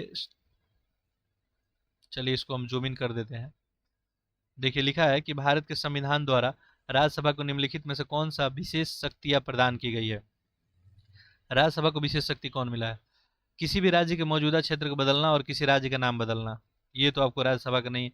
संसद को राज्य सूची के कानून बनाने और एक या अधिक अखिल भारतीय सेवा बनाने का अधिकार देने के लिए प्रस्ताव। देखिए अखिल भारतीय सेवा का अधिकारी का अधिकार राज्यसभा के ही है, तो ये तो स्टेटमेंट सही निकल गया, अब आगे पढ़ने की जरूरत भी नहीं है, ठीक है। अगला देखिए, अगला 105 है, निम्नलिखित में से कौन स्वतंत्र न्यायपालिका के प्रधान से संबंधित है? स्वतंत्र न्यायपालिका के प्रधान से संबंधित, न्यायाधीशों के कार्यकाल की सुरक्षा, मतलब कैसे आप बोल सकते हैं कि कोई न्यायपालिका जो है स्वतंत्र है, ठीक है, तो न्यायाधीशों के कार्यकाल की सुरक्षा, भारत में संचित निधि सर्वोच्च न्यायालय के सभी खर्च का वहन करती है, अवमानना के लिए दंडित होने की शक्ति, सारा ही होगा इसमें, ऑप्शन ऑप्शन क्या बनेगा, डी बन जाएगा। अगला देखिए, निम्नलिखित में से कौन सा मूल संविधान की विशेषता नहीं है? मौलिक अधिकार, मौलिक कर्तव्य, राज्य का नीति निर्देशक सिद्धांत या एकल नागरिकता, इसमें क्या हो जाएगा? यानी मूल संविधान में कौन था? मौलिक अधिकार तो था इसमें, राज्य का नीति निर्देशक, एकल नागरिकता, मौलिक कर्तव्य बाद में ऐड किया गया था, तो यही जो है मूल में नहीं हो जाएगा। संविधान का भाग है और कौन सा प्रावधान किया गया है, इसमें कौन सा युग्म सही सुमेलित नहीं है, ये बताना है आपको। देखिए भाग 4 में नीति निर्देशक तत्वों के बारे में बताया गया है, ये तो आप लोग सही किए होंगे, बार बार रिपीट हुआ अभी तक। भाग 2 में नागरिकता, ये भी सही है आपका। भाग जो है यहाँ पे 18 में आपातकालीन प्रबंधन, भाग 9 ए में सहकारी समितियाँ, ये जो है आपको 9 बी में ये सहकारी समिति की बात की गई है, ठीक है। 9 ए में नगर पालिका से संबंधित जो है प्रावधान वगैरह किया गया, तो ये गलत हो जाएगा। निम्नलिखित में से भारतीय संविधान की विशेषता है? त्रिस्तरीय सरकार है, सार्वभौमिक व्यस्क मताधिकार है, वित्तीय आपातकाल है, या उपयुक्त सभी। तो भारतीय संविधान का विशेषता क्या? त्रिस्तरीय सरकार भी है, व्यस्क मताधिकार भी है, वित्तीय आपात भी है, सारा ही हो जाएगा, ऑप्शन डी बन जाएगा। कौन सा कानूनी मामले पे राज्य सरकार को सलाह देता है? राज्य सरकार को सलाह कौन देता है यहाँ पे? भारत का मुख्य न्यायाधीश, भारत का नियंत्रक, महाधिवक्ता ही देगा, ऑप्शन यहाँ पे क्या हो जाएगा आपका? डी बन जाएगा। निम्नलिखित में से कौन सा जो है संसद सदस्य हुए बिना संसद की कार्यवाही में भाग ले सकता है? संसद का सदस्य नहीं है लेकिन कार्यवाही में भाग ले सकता है। महान्यायाधीश, मुख्य चुनाव आयुक्त, चुनाव आयुक्त, भारत के नेता, महान्यायाधीश ही भाग ले सकता है, वो संसद के कार्यवाही में उसका सदस्य नहीं होता है। उत्तर प्रदेश में सर्वप्रथम सहकारी दुग्ध समिति की स्थापना कब की गई थी? यूपी स्पेशल में प्रश्न है, ये 1917 में की गई थी आपको, सहकारी दुग्ध समिति। निम्नलिखित में से किसने 30 जनवरी को रामभाऊ महालंगी प्रबोधनी में Indian institute of democratic leadership द्वारा आयोजित भारत के पहले मॉडल G20 शिखर सम्मेलन का उद्घाटन किया? तो ये करंट अफेयर का प्रश्न है, ये शेरपा अमिताभ कांत के द्वारा किया गया था। अगला देखिए, बायोएशिया 2023 के लिए हाल ही में किसे भागीदार देश के रूप में नामित किया गया है? तो ये जो है यूनाइटेड किंगडम को। विश्व आर्द्रता दिवस प्रतिवर्ष जो है कब मनाया जाता है? ठीक है, तो ये विश्व आर्द्रता दिवस, ठीक है, प्रश्न संख्या 112 था, ठीक है, 112 नहीं 113 था ना, ठीक है, 114। तो विश्व आर्द्रता दिवस जो है कब मनाया जाता है प्रति वर्ष, ये पूछा गया है। देखिए विश्व आर्द्रता दिवस आपको 2 फरवरी को मनाया जाता है, ठीक है। नेक्स्ट देखते हैं आपका, हाल ही में निम्नलिखित में से किस राज्य में खजुराहो डांस फेस्टिवल 2023 का आयोजन किया गया था। खजुराहो डांस फेस्टिवल, ये मध्य प्रदेश में। भारत की पहली हाइड्रोजन ट्रेन निम्नलिखित में से किस वर्ष तक हेरिटेज रूट्स पे चलेगी। भारत का पहला हाइड्रोजन ट्रेन, ठीक है, तो ये जो है दिसंबर 2023 तक है। अब देखिए, Dada Saheb Phalke international film festival award 2023 के संदर्भ में बताना है, ठीक है। चलिए इसको थोड़ा जूम इन कर लेते हैं कि कौन सा इसमें असत्य है, गलत कौन सा है। पहला है, सर्वश्रेष्ठ फिल्म का पुरस्कार कश्मीर फाइल्स को दिया गया। सर्वश्रेष्ठ अभिनेत्री आलिया भट्ट को गंगूबाई काठियावाड़ के लिए। Contribution in the film industry का पुरस्कार रेखा को दिया गया। सर्वश्रेष्ठ निर्देशन का पुरस्कार एस एस राजामौली के RRR फिल्म के लिए। यहाँ पे गलत पूछा गया था, ऑप्शन डी ही यहाँ पे गलत हो जाएगा, क्योंकि देखिए दादा साहब फिल्म जो है पुरस्कार की बात की गई है, ठीक है। तो सर्वश्रेष्ठ निर्देशन जो है चुप के लिए R बाल्की को दिया गया था। अगला देखें, हाल ही में किसने देवघर झारखंड में इफ्को नैनो यूरिया तरल उर्वरक संयंत्र की आधारशिला रखी। तो ये जो है आपको अमित शाह के द्वारा रखा गया था। अगला देखते हैं प्रश्न संख्या 119, हाल ही में भारत की पहली हरित ऊर्जा आधारित सौर पैनल फैक्ट्री ल्यूमिनियस किस राज्य में बनाई जाएगी, ठीक है। तो ये किस राज्य में बनाई जाएगी आपको, तो ये उत्तराखंड में। अगला देखिए, 2027 फुटबॉल एशिया कप की मेजबानी निम्न में से कौन सा देश करेगा। फुटबॉल एशिया कप है ये, ठीक है, तो इसका मेजबानी जो है सऊदी अरब के द्वारा किया जाएगा। हाल ही में स्मार्ट कार्यक्रम की शुरुआत की गई, ये जो है किसका है, देखिए आयुष मंत्रालय का, विज्ञान और प्रौद्योगिकी, देखिए आयुष मंत्रालय का है, ऑप्शन यही सही हो जाएगा। अगला देखते हैं, 2023-24 में उत्तर प्रदेश को बजट के लेकर प्रश्न है ये। वित्त वर्ष 23-24 में कुल राजस्व जो है आपका यहाँ पे दिया हुआ है 68,511.65 करोड़ रुपया। 23-24 के लिए कुल राजकोषीय सकल जो है राजकोषीय घाटा सकल राज्य घरेलू उत्पाद के 4% है। इसमें बताना है कौन सा सही है। देखिए जहाँ तक बात किया जाए यूपी का बजट का, तो 63,511 करोड़ के करीब ही है 23-24 का, तो ये तो सही है, ठीक है। दूसरा स्टेटमेंट यहाँ पे जो है आपको ठीक नहीं है। 23-24 के लिए कुल राजकोषीय घाटा जो है सकल राज्य घरेलू उत्पाद का 3.48% है, तो केवल एक सही हो जाएगा, ऑप्शन ए हो जाएगा।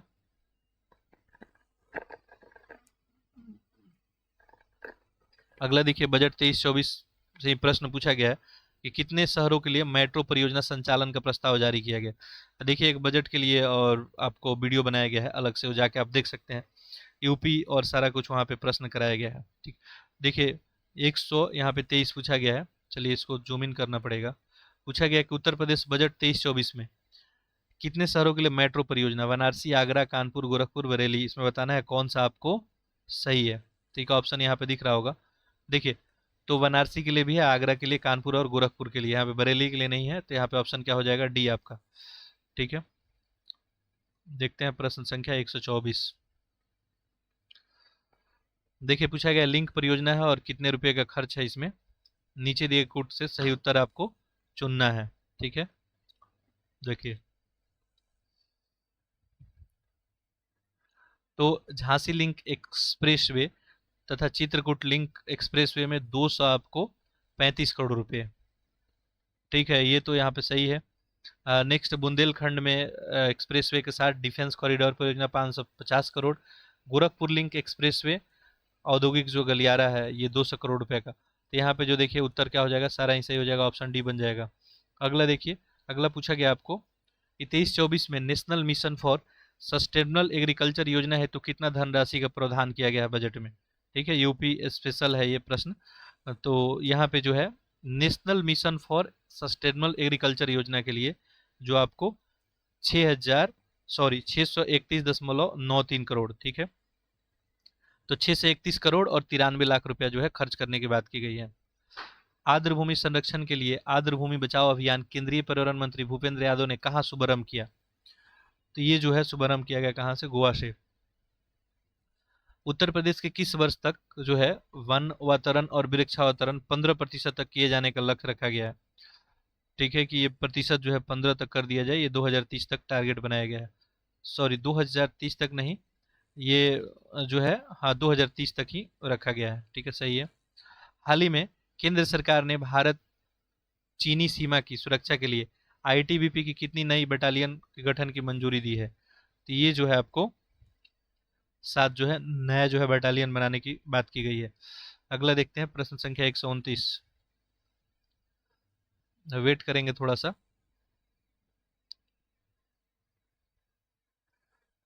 अच्छा, कुछ प्रश्न और हैं शायद। 128 है ना, 129 कहाँ गया? हाँ 129 है ऊपर। देखिए, हाल ही में दूसरे वैश्विक हैकाथन अग्रदूत 2023 का घोषणा किस बैंक ने की है? तो ये जो है भारतीय रिजर्व बैंक के द्वारा। हाल ही में उत्तर प्रदेश के निम्नलिखित में से किन स्थानों पर डॉक्टर मनसुख मंडाविया ने इफ्को IFFCO की नैनो यूरिया तरल संयंत्रों का उद्घाटन किया है? अब नीचे दिए कोड के हेल्प से बताना है कौन सा सही है। देखिए ऑप्शन आप सबको दिख रहा होगा। देखिए, यानी मनसुख मंडाविया के द्वारा इफ्को के तहत जो है ये नैनो यूरिया के संयंत्र का उद्घाटन जो है कहाँ कहाँ किया गया? तो यहाँ पे जो है ऑप्शन आपका बी बन जाएगा। ठीक है, अम्बाला और फूलपुर। ठीक है, अगला देखते हैं। अब देखिए यहाँ पे थोड़ा मैथ रीजनिंग का प्रश्न है आपके लिए। तो देखिए पहला प्रश्न देखिए यहाँ पूछा गया है कि दी गई श्रृंखला में गलत आपको पहचानना है। तो देखिए बहुत ही आसान सा प्रश्न है, पहले इसको हम लोग लिख लेते हैं। देखिए 126 है, इसके बाद 145 है, फिर 176 है, 204, 234 और नेक्स्ट है 266। अब देखेंगे 266, ये देखिए सीरीज जो है ज़्यादा जो है डिफरेंस नहीं इसमें दिख रहा है। 6 - 4 2 हो गया, और 6 - 3 कितना हो गया यहाँ पे? 3 हो गया, यानी 32 से ज़्यादा है। इसको देख लेते हैं। तो ये हो जाएगा 4 - 4 0 और 3, यानी 30 ज़्यादा है। अच्छा, इसको देखते हैं। ये 14 में से 6 गया 8 हो गया, और ये 2 28। अच्छा, यहाँ पे आपको क्लियरली दिख रहा है, क्या दिख रहा है? देखिए 32 का डिफरेंस था, तब 30 का हो गया, अब ये 28 का हो गया, तब इसको कितना का डिफरेंस होना चाहिए? तो 26 का होना चाहिए। तो देखते हैं, 26 का डिफरेंस कीजिएगा तो 150 आएगा, लेकिन ये तो लिखा हुआ है 145, यानी यही टर्म क्या हो गया आपका? गलत हो गया। ठीक है, 145 वाला, तो आपका आंसर क्या हो जाएगा? ऑप्शन डी बन जाएगा। अगला देखते हैं 132। देखिए इसमें पूछा गया है एक्स के स्थान पे, तो ये तो बिल्कुल ही कैलकुलेशन ही करना है, इसमें कुछ खासा बात है नहीं। सिंपल कैलकुलेशन करना है, आपको लिखना है एक्स के स्थान पे क्या आएगा। तो देखिए लेफ्ट साइड में सबसे पहले कैलकुलेशन करते हैं। 36 में 15 से मल्टीप्लाई करना है, तो 15 छक 90 हो गया, 9, 15 तिया 45 और 9, 5 और 9 5 14, 500, तो ये 54 हो जाएगा। ठीक है, 540 प्लस जो है एक्स है, एक्स लिख लेते हैं, माइनस ये 35 में 18 से मल्टीप्लाई करना है, यानी 18 पचे 90, 9 हो गया, 18 तिया 54 और 9, 9 5 14, यानी ये 640 हो गया। ठीक है, ये सही हुआ है मल्टीप्लाई। 18 पचे 90, 9, 18 तिया 54, 9 4 13, ये 630 आएगा। ठीक है, 630 इक्वल टू कितना है? 520 में 20 से मल्टीप्लाई, सॉरी 55 में, तो ये 0 हो गया, 2 पचे 10 और 5 दूना 10, 1 11। ठीक, अब देखिए यहाँ पे 540 है, यहाँ पे 630 है, इसको पहले सिंप्लीफाई कर लेते हैं। यह माइनस में है 630, तो ये 0 माइनस, ये 630 में से 540 माइनस कर लीजिए। 13 में से 4 गया 9 हो गया, ये माइनस का हुआ, प्लस एक्स इजकल टू कितना हो गया? 1100। तो एक्स इजकल टू कितना आ जाएगा? 1100 ऑलरेडी है, इसमें प्लस 90 ऐड कर दीजिए, 1190। 1190 ऑप्शन आपका बी में दिख रहा है। तो ये सिंपल कैलकुलेशन था, इसमें खासा कुछ बात था नहीं। अगला देखिए, ए और बी का वर्तमान आयु का अनुपात 7:8 है। ए की दोनों बहनें का वर्तमान आयु का अनुपात ये दिया है। यदि ए बड़ी बहन से 11 वर्ष छोटी है और छोटी बहन बी से समान आयु की है, तो 10 वर्ष बाद।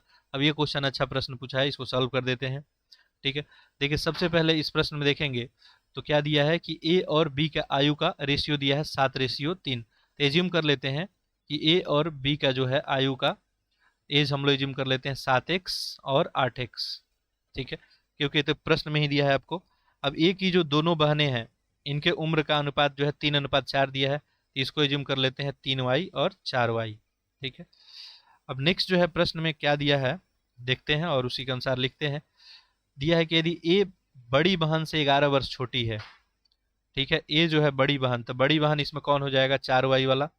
तो 4y इससे 7x माइनस कर दीजिए, कितना है तो 11 वर्ष छोटी है तो 11, ये हो गया इक्वेशन 1।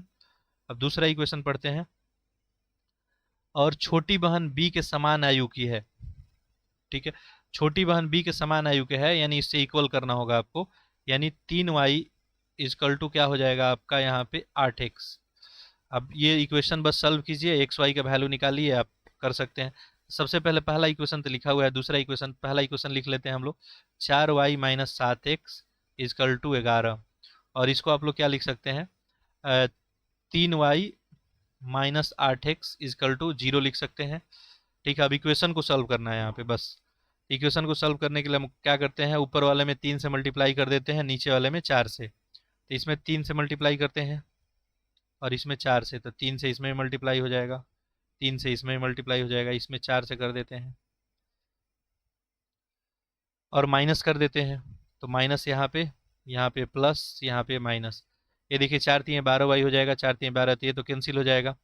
और ये यहाँ पे ध्यान देंगे तो ये 8 चौका 32 x हो गया, और ये 7 तरीका 21 हो गया। 8 चौका 32 और 21 कितना हो जाएगा आपका, 32 और 21 प्लस है ना, तो 32 माइनस 21, 2 में से 1 गया, एक, ये कितना आ गया 11x इक्वल टू, ये तो 0 हो ही हो जाएगा, 11 3 33 हो गया। तो यहाँ से देखिए x का वैल्यू कितना निकल गया 3। अब x का वैल्यू निकल गया 3, तो y भी वैल्यू भी निकाल सकते हैं हम लोग, y इसमें पुट कीजिए, कहीं भी वैल्यू निकाल लीजिए। तो हम लोग पुट करते हैं x का वैल्यू यहाँ इक्वेशन 1 में, तो 4y इक्वल टू कितना हो जाएगा 7 इंटू एक्स के जगह पे कितना है 3, इक्वल टू कितना हो गया 11। तो 4y इक्वल टू कितना आ गया 11, और ये 7 तरीका 21 है, इधर जाएगा तो प्लस हो जाएगा, तो ये कितना आ गया आपका 44। तो y इक्वल टू कितना हो जाएगा यहाँ पे, ये 2 1 3, ये कितना हो जाएगा, ये सही हुआ है कैलकुलेशन, 1 सेकेंड, हाँ 21 ही जाएगा, 1 1 2, हाँ 2 1 3 नहीं 32 हो जाएगा ये, 4y इक्वल टू, तो y इक्वल टू कितना हो जाएगा ये 8। तो देखिए y का वैल्यू 8 आ जाएगा, x का वैल्यू 3 आ जाएगा, अब तो आप लोग निकाल ही सकते हैं। तो यदि x का वैल्यू 3 और y का वैल्यू 8 आ गया, तो देखिए यहाँ पे सारे लोग का x का वैल्यू कितना है, यहाँ पे 3 है, तो 7 तरीका 21, एक का एज 21 आ गया, और ये 8 से 3 कीजिएगा, 8 तरीका 24, 24 आ गया, और y का वैल्यू कितना है यहाँ से 8 आया है, तो 3 इंटू 8 यानी 24 ही हो गया, और 4 में 8 से 32 हो गया। अब सारे को जोड़ दीजिए, 4 2 6, 4 4 8, 2 10 1 11, 2 2 4, 2 6 1 7, 7 3 10, 101। सारे लोग का एज जो है कितना आ गया 101 वर्ष का आ गया। ठीक, अब इसमें अगर किसी का पूछा जाता है इंडिविजुअल तो भी आप बता सकते थे। 101 आया हुआ है, कैलकुलेशन सही है क्या?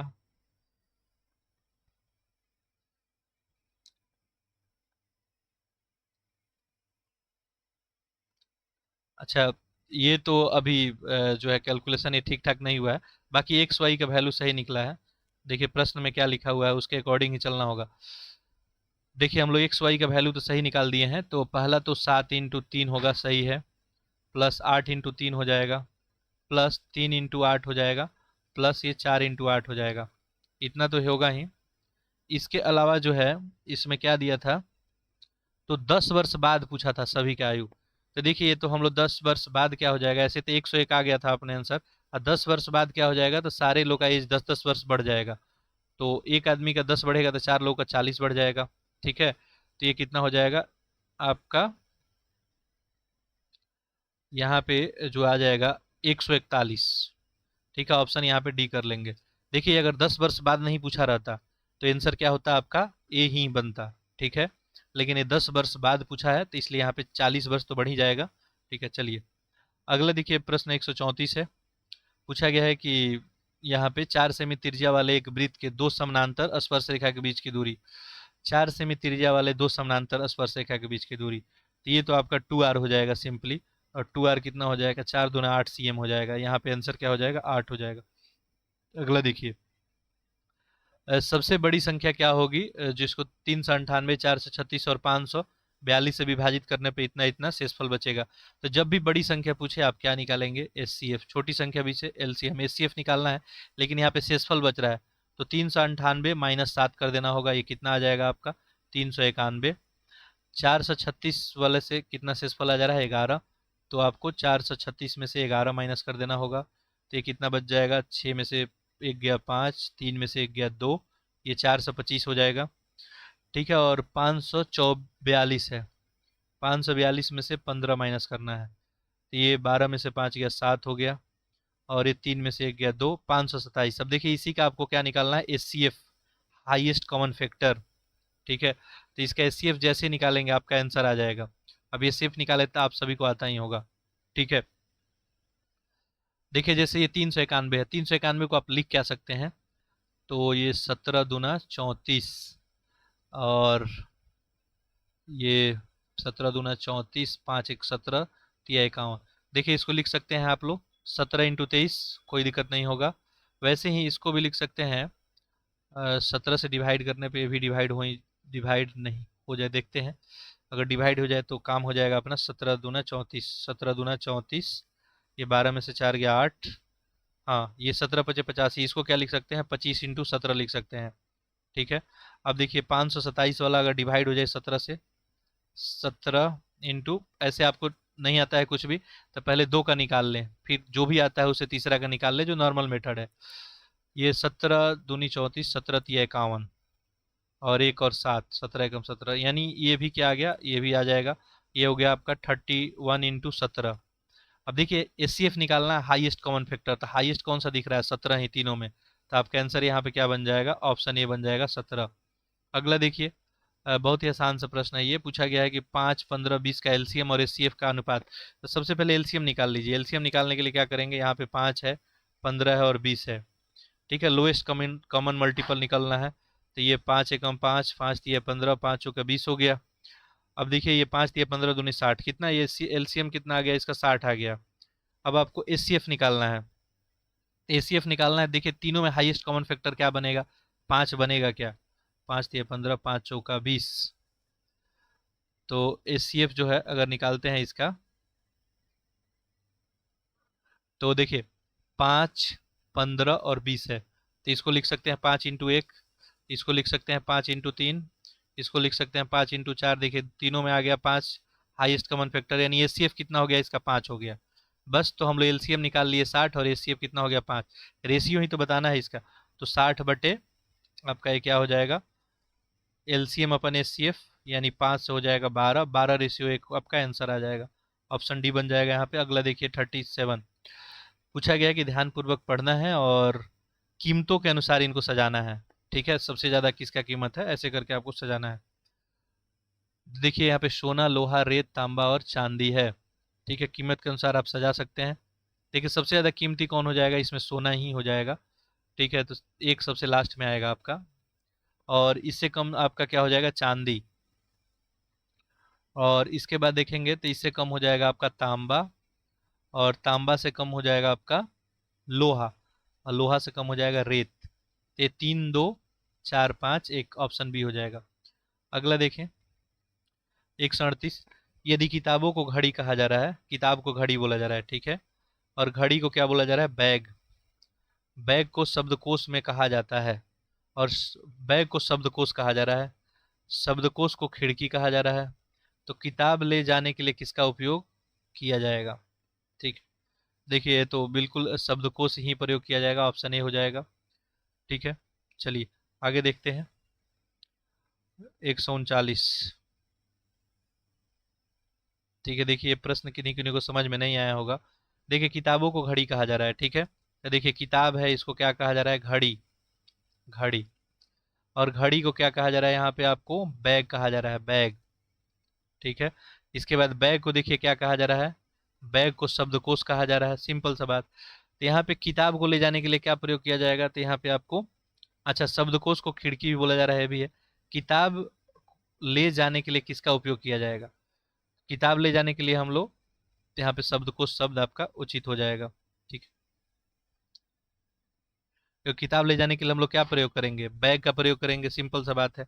और बैग के लिए शब्द क्या यूज किया जा रहा है, शब्दकोश यूज किया जा रहा है, तो शब्दकोश ही हो जाता। अगला देखिए ये डायरेक्शन का प्रश्न है, ये सब आप लोग कर सकते हैं, बहुत ही हम लोग बार ये प्रश्न किए। खैर देखते हैं, कैलाश का मुख उत्तर की ओर है, तो सबसे पहले क्या करें, डायरेक्शन बना ले। ये ईस्ट हो गया, ये वेस्ट हो गया, ये नॉर्थ और ये साउथ। अब कोई कैलाश नाम का कोई व्यक्ति है, इसका मुख जो है किस है, उत्तर की ओर है, तो उत्तर यानी ऐसे है। ठीक है, वह अपने दाईं ओर मुड़कर 25 मीटर चलता है। अब इसका दाहिना तो यही होगा, तो मुड़ के 25 मीटर चलता है, मान लेते हैं यहाँ पे पहुंच गया ये 25 मीटर चल के। फिर वह बाईं ओर मुड़ता है और 30 मीटर चलता है। अब यहाँ से अगर बाएं देखेंगे तो इसका ऊपर ही जाएगा, और कितना जा रहा है 30 मीटर। चलिए 30 मीटर चल गया। इसके बाद वह अपने दाहिनी ओर 25 मीटर चलता है। अब इसका दाहिना ओर ये हो जाएगा और ये 25 मीटर चल दिया, और वो फिर दोबारा अपने दाहिनी ओर मुड़ता है। अब इसका दाहिना कौन सा हो जाएगा, ये। और कितना चलता है 55 मीटर। तो देखिए 30 मीटर तो यहाँ आ गया, और इसको 25 चलना पड़ेगा, तो 55 मीटर यहाँ पहुँच गया। अब इसके बाद दिया है अंत में वह दाईं ओर मुड़ता है। अब यहाँ से दाईं तो इधर ही होगा, और 40 मीटर चलता है। तो देखिए 25 25 50 है, यहाँ पे 40 मीटर चलता है तो कुछ यहाँ पे आ जाएगा। अब वो अपने प्रारंभिक बिंदु से किधर है, देखिए क्लियरली यहाँ पे आपको दिख रहा है। ठीक है, प्रारंभ में यहाँ पे था, अभी कहाँ है, यहाँ पे है। देखिए प्रारंभिक बिंदु से किधर है आप बता सकते हैं। ये तो आपका दक्षिण है, ये पूरब है, दक्षिण पूरब के बीच है। तो दक्षिण पूरब के बीच है, तो ऑप्शन क्या हो जाएगा, डी। ठीक है, अगला देखिए 140 आखिरी प्रश्न है। देखिए क्या पूछा गया है, जी एच से मोटा है। जी जो है एच से मोटा है, तो यानी एच से बड़ा हो जाएगा, मोटा हो गया। लेकिन एम जितना मोटा नहीं है। ठीक है, अच्छा चलिए, तो जी एच से मोटा है, तो हम लोग क्या करते हैं, जी एच से मोटा है तो जी यहाँ पे लिख देते हैं, और एच से मोटा है तो यानी एच से ज़्यादा होगा ये। ठीक है, ऐसे लिखेंगे। लेकिन एम जितना मोटा नहीं है। ठीक है, उसके बाद क्यू भी एम जितना मोटा नहीं है, तो क्यू भी आपका एम जितना मोटा नहीं है। ठीक है, और ये जी भी नहीं मोटा है, तो इसका मतलब इक्वल इसको कर देंगे। अब पूछा है समूह में सबसे दुबला व्यक्ति कौन है। ठीक है, आप बता सकते हैं सबसे दुबला तो एच ही हो जाएगा। ठीक है, तो एच हो जाएगा आंसर। ठीक है, तो चलिए इस तरह से हम लोग इसका टेस्ट नंबर 3 फिनिश किए। ठीक है, अब टेस्ट नंबर 4 इसका हम लोग देखेंगे, वो आपको इकोनॉमी के ऊपर है। ठीक है, तो ये 4 आपका हो जाएगा सब्जेक्ट वाइज। उसके बाद जो है आपको फुल लेंथ का टेस्ट इसका हम लोग देखेंगे। चलिए, तो लेक्चर को अधिक से अधिक आप लोग शेयर कर दीजिएगा, ताकि ज़्यादा से ज़्यादा लोग इससे लाभान्वित हो सकें। बाकी कोई फीडबैक कमेंट होगा तो कमेंट कर देंगे। ऐसे पीडीएफ वगैरह जो है सारा आपको अपलोड कर दिया गया, अभी तक जाके आप देख सकते हैं। चलिए, आप सभी का बहुत बहुत धन्यवाद।